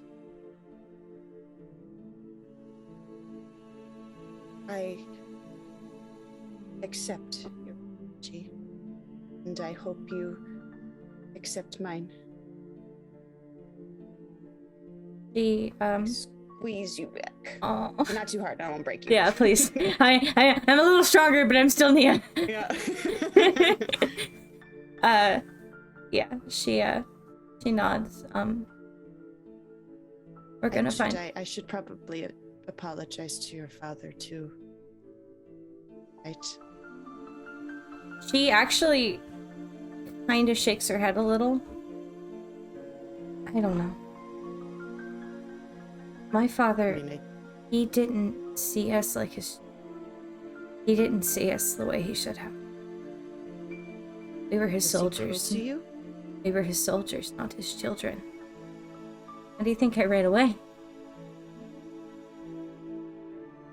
Maybe he deserved to have his arm ripped off. I don't know if that's Like right that might either. be a step in the wrong direction, but I think that my father made his decisions, and he is dealing with the consequences. And he wants to push them onto me because he placed expectations on me when I had no way of meeting. That is not my fault. And that is not yours. You shouldn't have taken the sword, but the sword had something more powerful. I should not have taken the sword. I Then regret it. we can make it right by getting you free of it. I know You it's... don't have to do that. Yes. I already have taken so much. I have to because that was my job. I was supposed to protect the relics. And if nothing else, I'm doing my dead brother a disservice by not trying to at least fix this.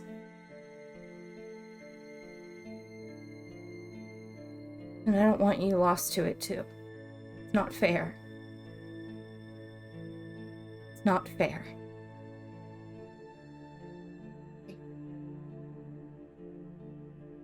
Thank you, Nia. And she just gives you another hug before getting ready to follow the rest of the party. Hug you back. Yay, we're friends again. Finally, I don't have to keep being mean. Standing there, proud of himself. So you get taken to the temple, and then you go through it, and it's this very opulent marble structure. It's a bit cooler inside. There's no torches lit. It's just the sunlight coming through the windows. It is getting later in the day, so it's kind of a bit lower, a bit more orangey than that sort of like golden light. As you get to the back, you sort of go up a set of stairs that's hidden behind sort of a dais, and you go into this smaller room where the high priest sits. And in that room, there are these sort of like floating orbs of water that sort of just bubble around a bit. And they're all got these little glowing lights which bathe the whole place in this light blue light. Oh, He boy. sort of stands up.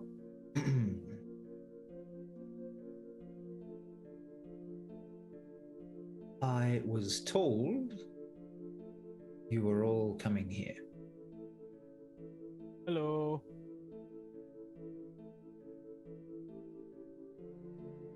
Your reputation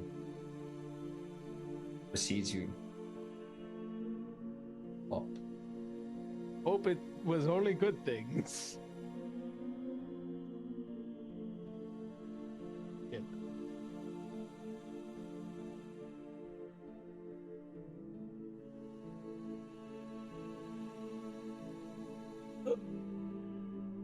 You made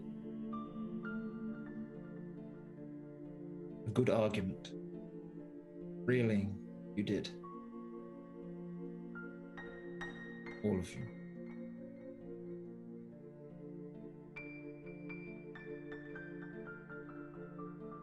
We I have feel like close ties to the COs. we could probably get them on side. We do have something we need from you.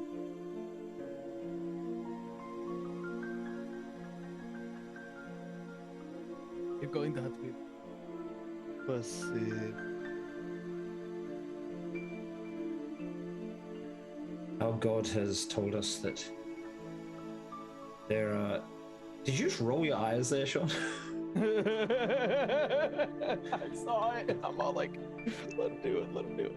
Yeah. So he notices that and he's like, a problem with gods? No, he doesn't have any problem with gods at all. In fact, he's just more self-concerned. Does he not speak himself? I am listening. Yeah.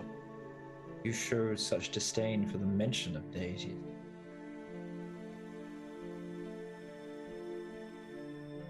I am listening. I don't know what. Talking of gods, I'm probably a bit more at your speed. Hello. Well, you are the one that disrespected my priest. Disrespect is a strong one. I Also prefer accurate. disagree. This is our Disagreed home, heavily. and you refused to listen and threatened you. It made. Hmm. I politely asked. No But direct I am here threats, now, and but I'm willing to listen. implicit ones. Willing to listen.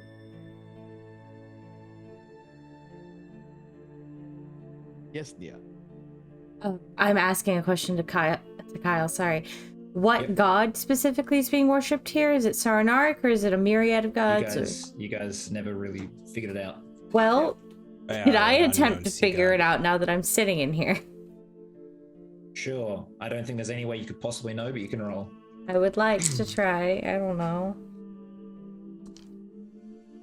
Just want to know what angles we're working from here, because I'm the only other one who used to follow anything in any devout way. I am proficient in religion. Might Well, not that's like a the god. 13, so I'm I going read to about guess no. That's I have no fine. idea. Continue. I apologize.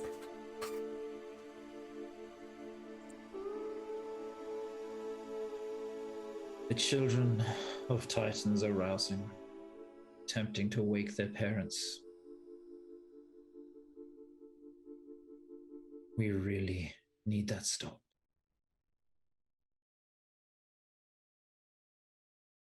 Are they like a cult? They have mortal followers who have raised beasts, monsters, abominations that were born from Titans a long, long time ago. Those creatures do have ways of waking their parents.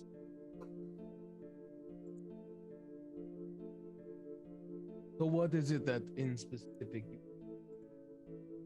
It is a matter of doing a little monster hunting. I won't disagree. There are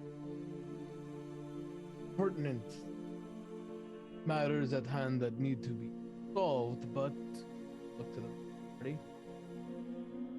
If it could be solved, not like we're going anywhere. Well,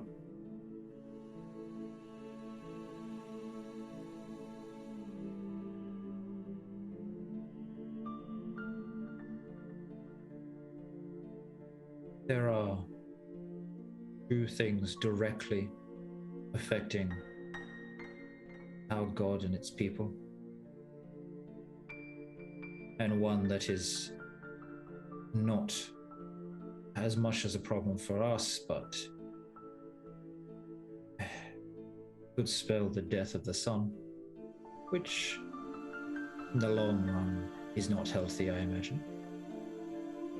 Oh, it is not. Especially. There is an aboleth, I believe they're called, digging into the seabed to raise something. Make an Arcana check. You may. Nope. I have a book with an aboleth skin. You I do? might know what an aboleth is. Oh god, I Yeah, wasn't. Sorry, Chad. I was. That is going to be an 18 in total. That was a nat 20 for. Do I know what an aboleth is? So. How trained in Arcana were you? You were very basic, right? I'm trying to remember. Nia? Yeah, as in like how trained in magics back in the day. Not a That's stat. up to your discretion because a lot of my stats changed when she retrained. So, also when I did all my class shifts, my proficiencies changed. So that is up to you. What is your total when you earn that 20? It's a flat 0. Oh, Yeah, but then again, remember we had to shift some things around when I retrained. So it's up to you how much I was taught when I was in keeper training about That's all right, the I'm scary gonna roll- things. I'm going to tell you how I'm going to do this because I don't think I got a you would have 34. known about Jesus Christ. aboleth. So I'm going to roll a dice and add 10, and that's going to become the DC for you because I don't want to choose one arbitrarily now that I know the number. So cool, you know about aboleths because I rolled a 2 plus 10 is 12, making your DC way Weird less story than- my uncle told me from his weird travels, maybe. I don't know. Yeah. It was in one of the tomes he would have showed you at some point. And then, yes, Auric, you are like, those things. They suck. They suck. Aboleth digging into the ground, and they've wiped out one settlement of elves already. I am hearing is that you want us to find this aboleth creature and remove it permanently off the census. Yes. Okay. Hey. And I look to the rest of the party. Okay. It's not I that don't easy. know what these are. Yeah, There's a no, second Nia issue. looks fucking horrified at that. The Aboleth in its digging and finding a route into the heart of the world released some trapped creatures that were not meant to be found. We have to get there. I have a Hmm. question. Yes.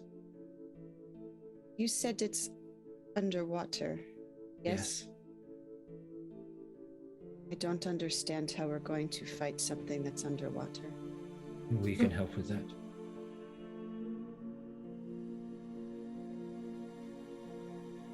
And I look to the rest of the party. I feel.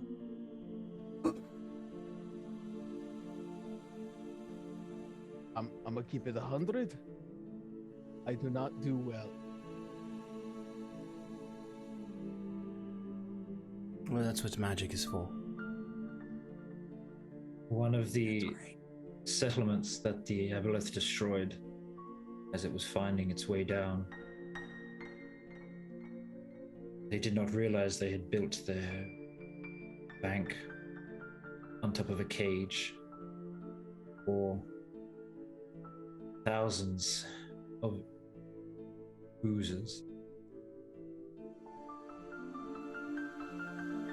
One in itself is not a problem, but the sheer amount that was locked away could not find a way to destroy them when they were first found millennia ago.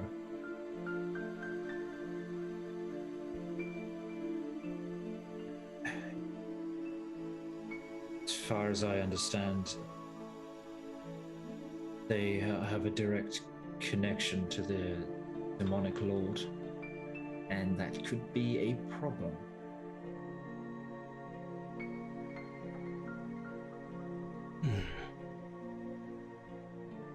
We do not need them spreading across the ocean surface. They'll find their way to land eventually. I look at Ignis. He'd be able to take care of that. Yep, I could definitely. I might need to pray him because I have particular notion that I will not have enough firepower of that issue. Or can you cast fire? I have some fire spells. Spells that are learned when I acquired knowledge from the Ferromancers. I feel I like can also assume them entirely in abyss. that might useful. You know how to make a fire. That will also prove useful. Lastly, the Sun Eaters have been released or created. We're not sure how exactly. We thought they were extinct. What are They the Sun Eaters? quadrupedal creatures that devour soul energy. When they have eaten enough, they will find each other, fuse, and become the Solar Titan. Is this anything that's related to any of Saranarik's teaching, or is this a different god? Yeah.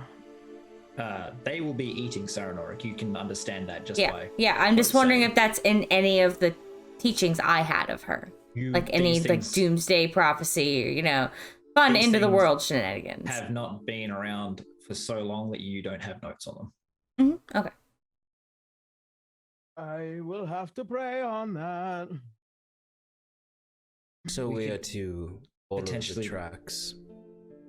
We could potentially deal with one of these threats, but not all of them. Which I are your don't- people most capable of dealing with? Whichever you think you don't have time for. We could handle the It's aboleth. not a helpful answer. I know. I wish I could give you more. We I will could- be. Yes? We could handle the aboleth. We took out a head of Tiamat, and they apparently fought a demigod. That would not be outside of our skill set. The uses on the ocean might be too much for us. The aboleth itself is also at the bottom of the ocean. Is that going to be a problem? Well, you said you could provide us with support to get us there. Water breathing. All we need. We Are can we going investigate to the oozes. It's on the way. See if we can deal with it. If we can't, we can't. And we just hope that the Sun Eaters don't get far enough along before one of us can get there? Where are they right now? You know? Scattered. It will be easier to find them when they start to do more damage to the surrounding area. And are they a faction of their own, or are they in league with anyone that you know? They are. It's not a cult, it's not a human, they are monsters. See. They You say start- scattered. Are they scattered in a locality or across the entire globe? There are, as far as we understand, there's been 3 sightings. One far to the north, but 2 have been on islands. Those sound like they'd be easy to deal with if we had an unusually fast ship at our disposal. We cannot provide such a thing. Even in the face of soul eaters. Not up to us. And who was it up to? You're obviously referring to Yaako's ship, are you not? Don't think there was a mystery. You would have to petition the elves. For Shelby, when he says the elves, which faction of elves is he talking about? Sorry. South? And Yes. Those weren't Crystal Forest elves. Those were further down south elves, right? They were, yeah, very, very far south. Okay. Well, considering that league is off the table.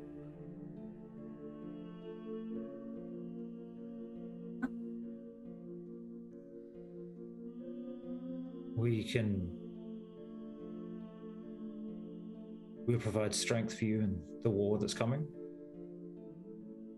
We will provide blessings that will allow you to breathe water.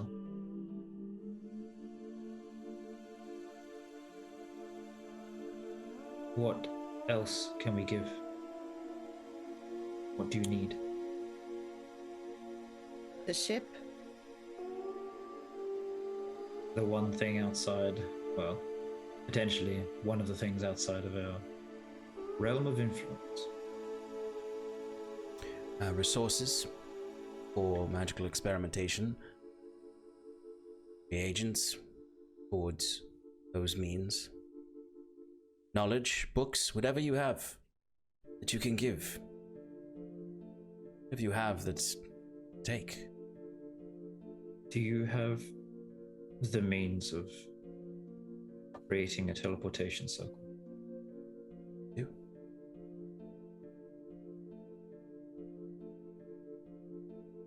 Come with me then. And if you follow him, he takes you to a large room, and in the center is a teleportation circle. Where does this lead? This leads nowhere.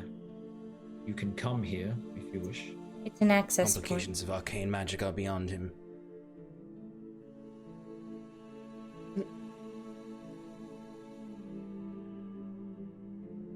So is this you giving us permission to use this when needed? Why else would I show you? Just making sure the deal is clear. I think myself and Norik understand. He's your leader, is he not? Don't Right. feel like any of us ever Wait. really are. We kind of take turns in the role. Oh, I was informed that he was the only one with sense and that he was the one I would speak to. That's not an inaccurate Circumstance. statement. Not totally in that. Though the woman that spoke before seems also, while a touch emotional, I to prefer be... her. This whole place is about calm tranquility. They try not to let emotions cloud them. That's why they are the way they are, and a good neutral place. Or anyone jumps Saren. down my throat about the touch emotional comment. Arron is very useful. Okay. I will commit this to my notes and memory. I would Ease consider our you, passage. I'll consider you joint leaders in this. When anyone passes through here with this teleportation point, they must be accompanied by one of you two, or they'll be attacked. Is fair. You have in your supply appropriate reagents for teleportation circles.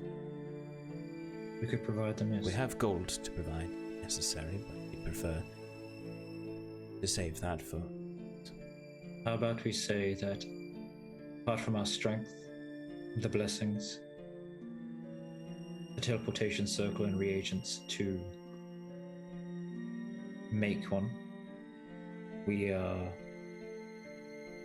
you will take one of the threats and let us know which when you decide. If you want to take a second threat, we will discuss further payment for you.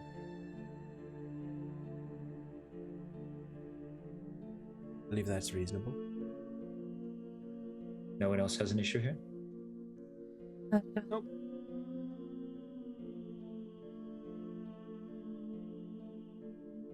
I've known some of Arron Ulrich's people to be fiery, so we'll forgive your outbursts, young Ignis. Do not threaten my priests again.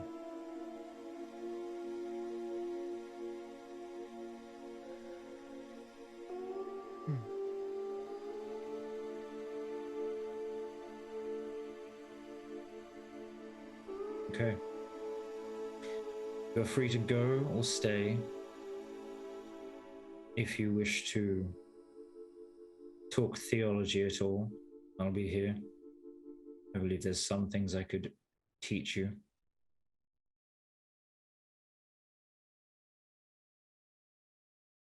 Or I'm definitely taking you for a bit of show and tell. As promised. Okay. Well, any who wish to stay can stay, any who wish to go can go. And he Yeah. just returns to his small temple. If anyone wants to stay with him, they can. Otherwise, you're free to roam the island. I have a request for the party. Right? I assume we'll this is like, I'll pull you out into the hall for this conversation. I'm not sure I want him hearing. Probably will, but I just don't want to have this conversation in his office. Arron's family is here. They are angry. Or it's Ulrich. They are angry at me. And I want to give them... And they deserve to know that what's happened to their son. I won't tell them everything. It's too cruel, but they deserve to begin mourning. I'll go with you. I wanted I'll to tell them ask. it was me. Not sure that's a good idea. Maybe But I need to make it right. I'm gonna ask that if you want to tell them, wait until after I've told them what's happened. Of course. Just so I can try and explain. I don't know if this will work. But I want to give them something. And I'll take Arron's journal out. I'm going to take out the last pages. They don't need to see the terror he was in, and we need them still. And I cast a look at Oric like, I know. His raised eyebrow will return to its normal place. But I want them to have what were his last happy days. They deserve it. Will you come with me? Yes. Of course. There is also something else I was considering. And if it happens, I ask you let me do it alone.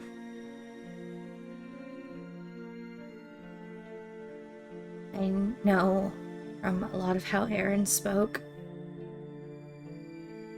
settling conflict with a duel is common. And if they ask that, I ask you let me fight on my own. Well, I'm not asking you to let me take a 3-on-1 by myself. oh good, because I was about to say no. If one wishes to I was fight to me, say you should leave the journal with us if you do. if one wishes to fight me, then I want you to let me. I don't plan to fight to the I death. could fight in your place. No, I don't think that's a wise idea.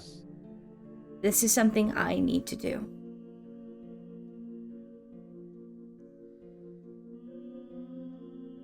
And I don't plan to fight to the death. That would be disrespectful to Arron. You're sure that they will have Arron then? I was told I know the rules here. This is the only place So that there's they'd no be able concern. to. It's first blood or to the death, and both sides I'm pretty sure have to be in agreement. I don't think one can just decide it's to the death in the middle without causing some trouble. Our experience earlier seemed to be that rule is a bit fluid. I think Sloane's a special circumstance. Yeah. Look at I would kindly request that they do convince a multiple party assault on our friend here. Kindly take a step back away. I'm not saying this because I do not think that you're capable of controlling yourself. I'm saying this is because I need to assure that party of people are assured safety. Remember, rage, right direction. I understand. I just don't know that I will be able to. Maybe if it does happen, I shouldn't watch the fight. I do not think you should watch the fight. And if you Wasn't asking you. if you don't watch the fight, it's okay. I want to support you, Nia. I do, but But you can support me by keeping yourself together. That's what I want. It would help me a lot more knowing that you were still in control and you were still you. okay. Go meet with these individuals. Plague their mind. And if it's not a fight to the death, then the stakes are low. I don't plan to Come in the fight. afternoon. Nia is going to go into the journal, and with a dagger, she's going to cut the signatures out of the book that are the last, like, what did you say, third of the pages that were, like, not great. Where his nightmares began, and they began to become very incoherent. But I also take out, there's one page from the good book part of the book I take out, and it is the now very tear-stained image drawing that Arron did of me and him. And I put that away. I can't let that go. But then I just prepare the book to be, and get ready to go find Arron's parents and brother. Okay. Since it is getting towards the evening at this point, might be a for tomorrow sort of job.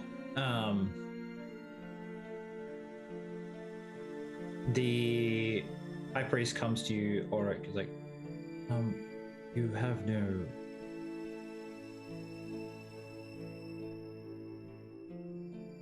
You don't like belief, faith, or gods. Have something to I said show. nothing about belief. Well, Like I said earlier, belief is not foolish. It's fair enough. foolish not to believe.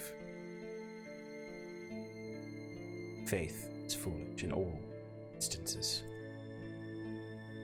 I still have something I wish to show you. I wish to see it. Any others can come should they want to. It is not necessary. If you want, we can have food brought to you and you can settle down for the night.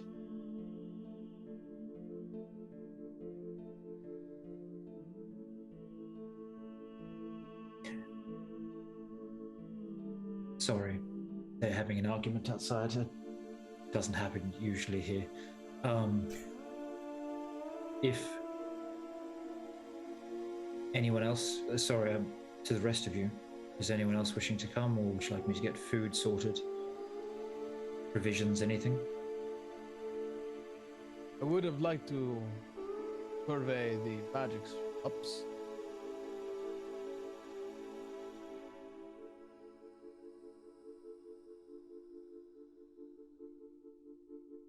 Well, the bazaar will be open for another hour, and I'll only have Auric for maybe a half hour for bringing him back. It will not be long, I promise. Very well. And I look towards the other three. Perhaps this would be a great time to see if they have any goods. I'd like that. You need spending money. Thinking of the pouch full of jewelry in his personal possession. But I will not say no.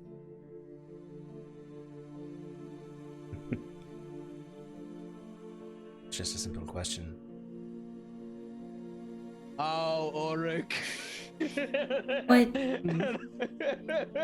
Would you allow me to go with Oric?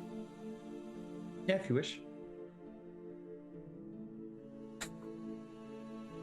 So, three of you head off to the bazaar. I'm not going to the bazaar.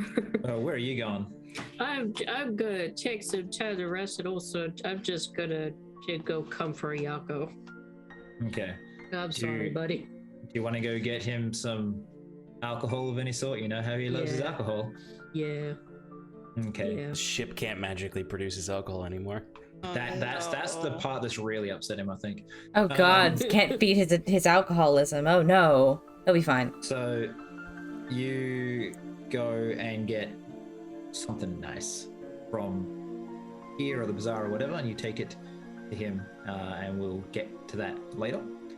So two of you go and get sweet treats, which we'll also get to in a little bit, or next These session, depending on the time. Chocolate chip cookies, right? Extra chunky. And then Auric, Nia, and this priest, they move down a set of stairs, down this winding path to a small boat, and they roll about 50 meters offshore. I have faith because I get to speak to my God whenever it replies. It's not faith. They've never steered me wrong. Still not faith. What do you believe faith is then? If you are communing with your God and it is an equal conversation, they provide no need for faith. It's just an accord. Pact. Would you not say that then all clerics, holy warriors, have the same thing? They speak to their gods, are given gifts in return. They don't need faith, or they have this accord? Yes. Until the god decides they need faith. If it's whims. Well,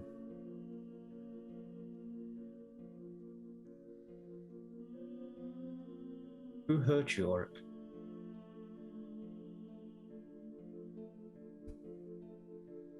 There's no what you're talking about. Simply stating the obvious about the cosmological structures. The gods. You know it's not a whim that they need faith. Many need faith to survive. It is a pact of some sort. They help where they can. They are given faith, belief, fuels their existence. Yes. Part of a cycle. This is true, but the rules are rather simple. There is an elegance to it, a way that you can harvest such faith.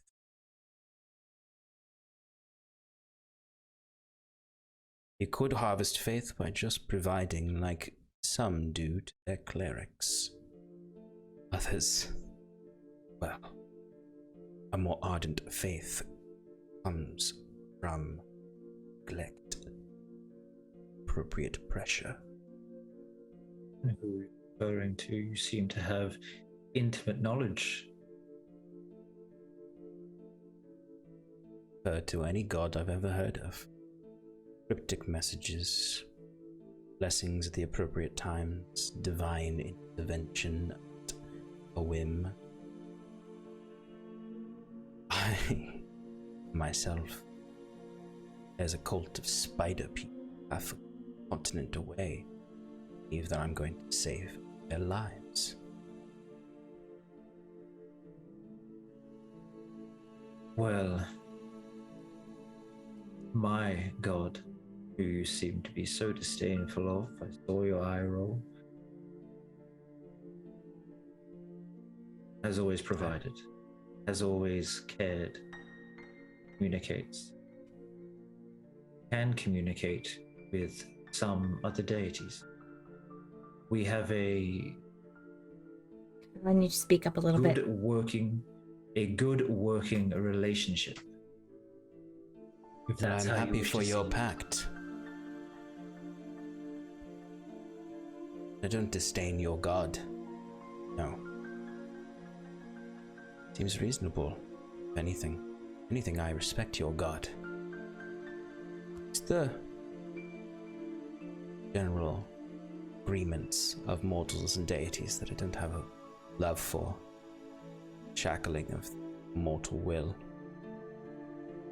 Well, Truthfully, I just simply do not like people who have this incessant belief that God is going to make them a person of destiny. everyone wishes to be a hero. I don't. Well, how can I still hear them arguing while I'm at sea? Well, you know, sometimes sound travels faster over water. Oh, I was not entirely aware of that fact. That's Thank you. fiction. Well, you see, when you study the natural world beyond just the cosmological structures of your god, I can see I'm not changing your mind. However, is that your goal? just an honest discussion to see where you stood. I prefer that, yes. Maybe it would ease you a little if on occasion you could get direct answers as opposed to roundabout feelings of clerics and priests. That's what I've come here to pursue. My need for ivory and incense. He turns to the bow of the ship and starts to sing in this deep sort of voice, and it just sort of flows out across the waves. And you can actually see that as he gets to like the second line of this song, the water starts to like ripple away from him, and after maybe 30 seconds the water around the like whole front half of the island where you're looking starts to boil, and this gargantuan head starts to rise up of a turtle, and telepathically you get this question asked you, this feeling of just ancientness, agelessness. If you have any questions for myself, Veritas, or Saranorik, ask now, and I will forward the message onto them. Is this to all of us? This is to Auric in his mind. Okay. But you can see this ancient dragon turtle head raise out. That's a fucking oh water. shit. This is huge. No, it makes gargantuan creatures look small. It's big, Immense. Yeah.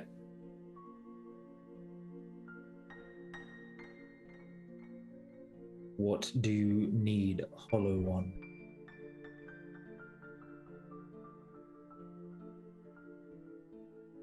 Okay, and we'll end the session there. You can cut to someone else. No, it's almost time. We'll end the session there. Got 10 minutes. Come on, we got bizarre time. I would like it if we ended the session here because I'm about to fall asleep in my chair. Well, what it does is it means that I can focus on dessert time, and Kelsey's given Yaako hug time, and Sean can think of his questions. it gives us time to do a full round of favorite moments if you wish, because this was a lot of talking. Extra chunky chocolate chip cookies. Yeah. So Everyone's favorite. Yeah. thank you all for coming around and saying hi and getting to. Oh, I keep hiccuping and stuff because I just drank the Coke too fast. Yes. Thanks for coming around. Hopefully you enjoyed it. Ancient Dragon Turtle, which would have been really bad if you had in the first episode that you were here been like, nah, fuck the priests and thrown a fireball, because then it would have got enraged. The whole village is on like on wooden stilts, so if it moves fast, that thing just sloughs off and floats, and it can then go murder. And yeah, it's big, so it would have caused problems. But let's do a quick round of favorite moments. We try to do. I'm going to get you to pick 2 people that had a moment that you really, really enjoyed, and then pick 1 for yourself. We're going to start with Sleepy Girl. Shelby. Are we also doing like the hi, my name is, and I hope this could have been too. Hi, my name is Shelby, or Shuby, Doobie Doo, whistle while you work. I'm really sleepy. I've been playing Nia, our slowly maturing problem child. And favorite moments. Saren's, how she handled that entire thing. Good job, Uzu. Did a good job with that. Like, fantastic. Politics suck, and you handled that pretty well. God, Org, your talk with the priest was so good. The one with that ending talk with the priest. It is so interesting seeing what is equivalent to an atheist, but not really an atheist, talking to someone of so devout in a world where gods actually exist, but still having a reason to be like, no, fuck the gods, and that still seems perfectly rational. You're doing a really good job at that, and it was a very interesting conversation. Yeah. And your favorite moment? I didn't do a ton. I was just kind of letting other people. I mean, I loved being my moment with Sloan. I was really happy about that because I've been trying to find a moment for that for a little while, and Nia's been trying to figure out a way to say it for a little while. So, I'm glad that like she finally did it, and yeah. Somebody else take it, please. All right. I'm going to pass this to Shannon. Okay. Shelby, that was going to be one of my favorite moments too. I loved the little heart to heart between Nia and Sloan. It was an extension of what happened. I forget where it was, but it was after a battle, and like you were exhausted or just so beaten up. And I remember Sloan going over and giving you a hug. So it was kind of parallel to that, which I really liked. So thanks for that. I want to say Kelsey because everybody's going to say Kelsey, but I think that's just understood that, that's one of everybody's favorite moments. So I'll say, Sean, your little comments about, like, I don't think you should watch the fight. Like, that's not a good idea. Like, just hit so well. And Sloan was just like, fuck you on the inside. I really liked that. You're doing such a good job portraying the soulless person that Orc is right now. And for me, I'm actually proud of my accent tonight because it's been hard getting back into Sloan's accent, and I thought it sounded really good tonight. So, good job, me. It did. It sounded wonderful. So yeah, I'm Shannon. I've been playing Sloan. Normally I play Scarlet over on Paradise Productions, Advantage in Paradise from Paradise Productions. That's on Monday nights. You can find me on Twitter at S4E04. I also help run the Paradise account because I am community manager. Hey, I remembered. Yeah, we have fun over there. We have fun here. So, yay. Okay. Next up, we'll go with Arron. Hey, hello, I'm Arron. I'm otherwise known as Yaako. I'm the Dungeon Master for D6 Black Archive. You'll be able to watch this upcoming Sunday. Sunday. My favorite moments are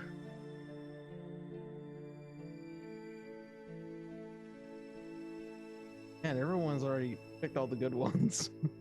That's kind of the point when you're like, it's so hard to go second or third or fourth, like not first, just not first. Yeah.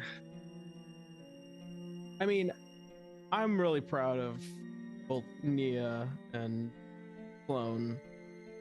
Finally, like simply because like the involvement of we can begin to heal. It's all right. Life is not that bad.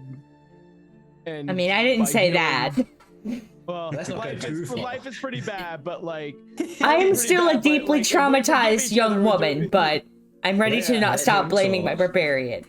Let's let him yeah. talk. Yeah, so allowing there to be finally that open line of forgiveness is probably everything that Ignis wanted. Just like to see happen. It's just like, okay, so we're making the right steps. This is good. So those two are my favorite moments. So I got a 2-in-1 deal on that. And Yeah. yourself? My favorite moment for me personally, Everything that you did. shitting myself over the idea of the aboleth. Yeah, that was pretty funny. He was like, just sounds, natural sounds that my boy would make, where it's just like, oh, it gets worse. Does it? Really? It gets worse. you also your response to the Sun Eaters was great. Just like, what? You what? The fuck who? Yeah. Okay, next up, we'll go with Kelsey. As me, I'm Kelsey, also Roguzu, on Twitter and YouTube. I've been Sarah, who's talked for like the entire half of this session, and I feel bad about that. Don't. No, it's good. It was amazing. Favorite moment. I'm glad I was able to stick it out mentally throughout that whole thing, because like I was just like, I'm gonna fight these people. I'm gonna fight them because that's my immediate response. But Saren is just like pushing me down, like, no. So but I got through that. Other than that, I really like just the very small interactions that's happening, like with Auric and Sloan. Like Auric is just able to get in like these small comments and whatnot, and then like Sloan's immediate response of like, wasn't talking to you. It's like, leave me alone. But I also really X for me, appreciate pal. Yeah. I also really appreciate Ignis coming in there with the support. So yeah. That's Asianness. yeah. Okay. Sorry to leave you to last, I think again. I'm pretty frequently last for these, but that's okay. I'm really sorry about that. I think it's because I know I don't really care. I'm probably the best person to pick last, though, It's because best I don't for mind last. as much. Yeah, yeah, Exactly. That too. I am Sean O'Donovan, creative director of Paradise Productions, and a human being. Oh, definitely a robot. Only a Definitely, robot has to in real specify. life, I definitely have a soul. I definitely do. It's not just Auric. I mean, it is just Auric who doesn't have a soul. No, my favorite moments tonight, I think it's pretty impressive to manage a scene like that first one, both for Kelsey and Nova. I think Kelsey, you did an excellent job of navigating the particular characters that showed up. And there were a lot of them. So particularly being able to manage all of their expectations, with, like you said, without being just like, I'm gonna fight you, is very difficult, especially when, you know, you're dealing with a bunch of NPCs who are going to have, like Nova said, they're going to exploit every word you say. You crushed it. And Nova doing the exploiting is difficult also. Not just because it's like you want your players to succeed, so it's hard to be like, this character's a real asshole and character's gonna be an asshole, and is going to make an unreasonable request of you that you really don't have the ability to solve, but you're the one talking.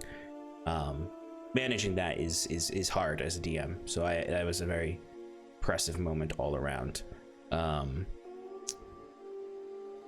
Favorite thing for myself, it's very difficult to be soulless, so I'm pleased with the most part with my scenes where I lean into that most. In the scenes, particularly the conversations with the priest, I'm always enjoying, because his neutrality, his calmness really helps me get into the neutrality of not having a soul, and that's what I was really trying to do tonight in certain scenes, is just like not care about certain things and just be like, oh, I'm done with this. Like, this is not useful anymore. Instead of it just being like, I'm mean, it's meanness through indifference, as opposed to just like, I'm gonna be a dick, although I was a dick a few times. But yeah, it's fun. Much more passive aggressive than you are malicious now. Yeah. Is unintentional passive aggressive as well a lot of the time? Like, sometimes it is.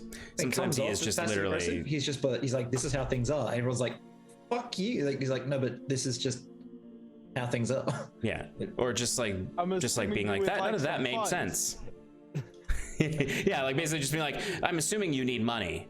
I'm not giving you money, but I'm assuming you need money. I won't say no. It's like, damn, Ulrich, you got the whole crew laughing. Or being like, you know, these Marius are pretty delinquent. Shouldn't you guys do something about that? And it's like, that's not how things work. Well, I was like, well, that would be the easiest thing to do, though, right? So I think my favorite moments were probably Ignis trying to like talk to the high priest, and then having to be like, oh yeah, I was kind of a little bit maybe overboard with your underling, and like sort of, I feel like every time that you did something tonight, it was a really impactful thing, whether that was talking to Sloane and really helping her along, whether that was making comments in the auditorium, or the part where you was like trying to talk to the priest. All of them were really solid, so really well done on your part there.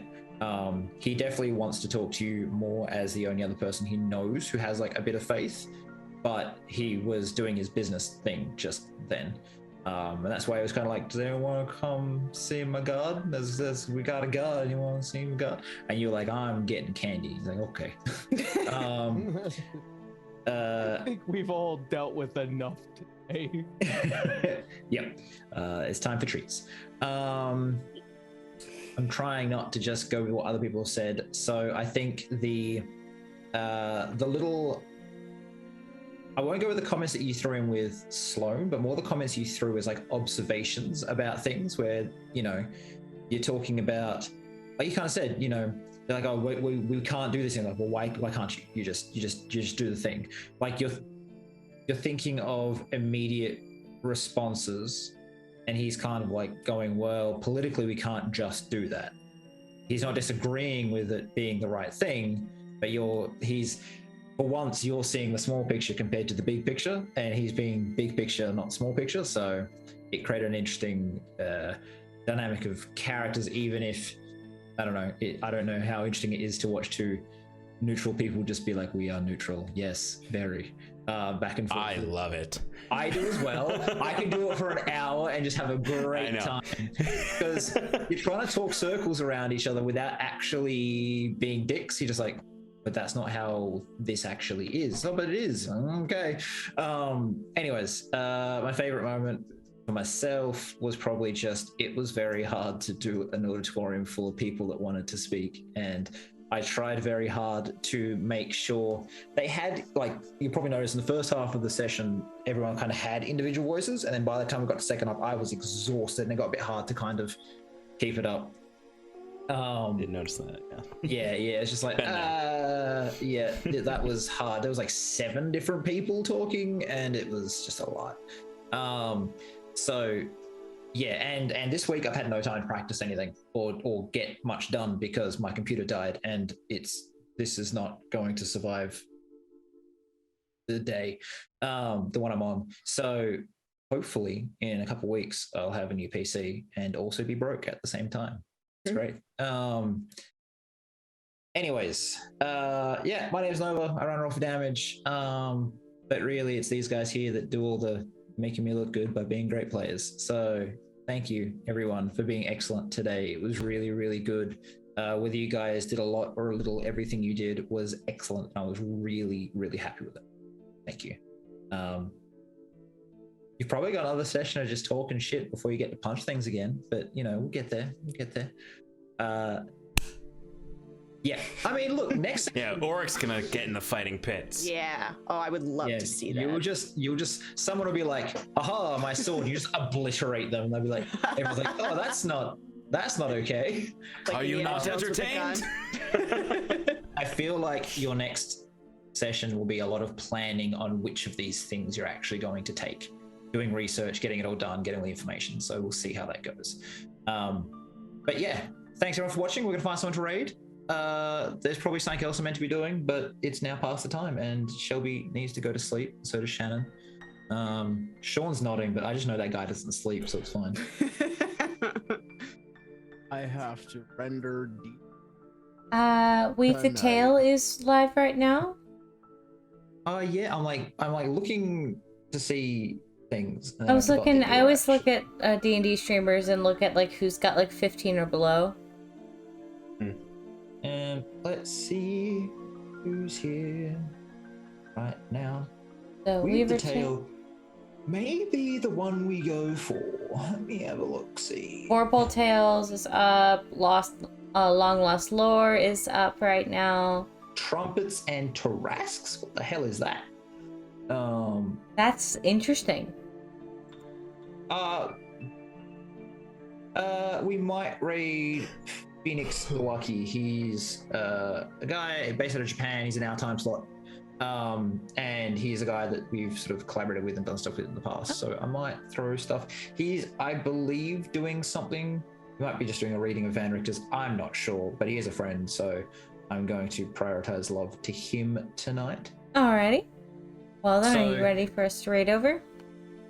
No, well, we're gonna do an end screen first and run the ad. Just everyone stick around for a minute, run the ad to help the channel. Please Yeah, I was asking for 30 you seconds. too. Let's everyone wave goodbye. And Sean's already ahead of it. He knows what's up. All right. See you next time, guys. Bye-bye.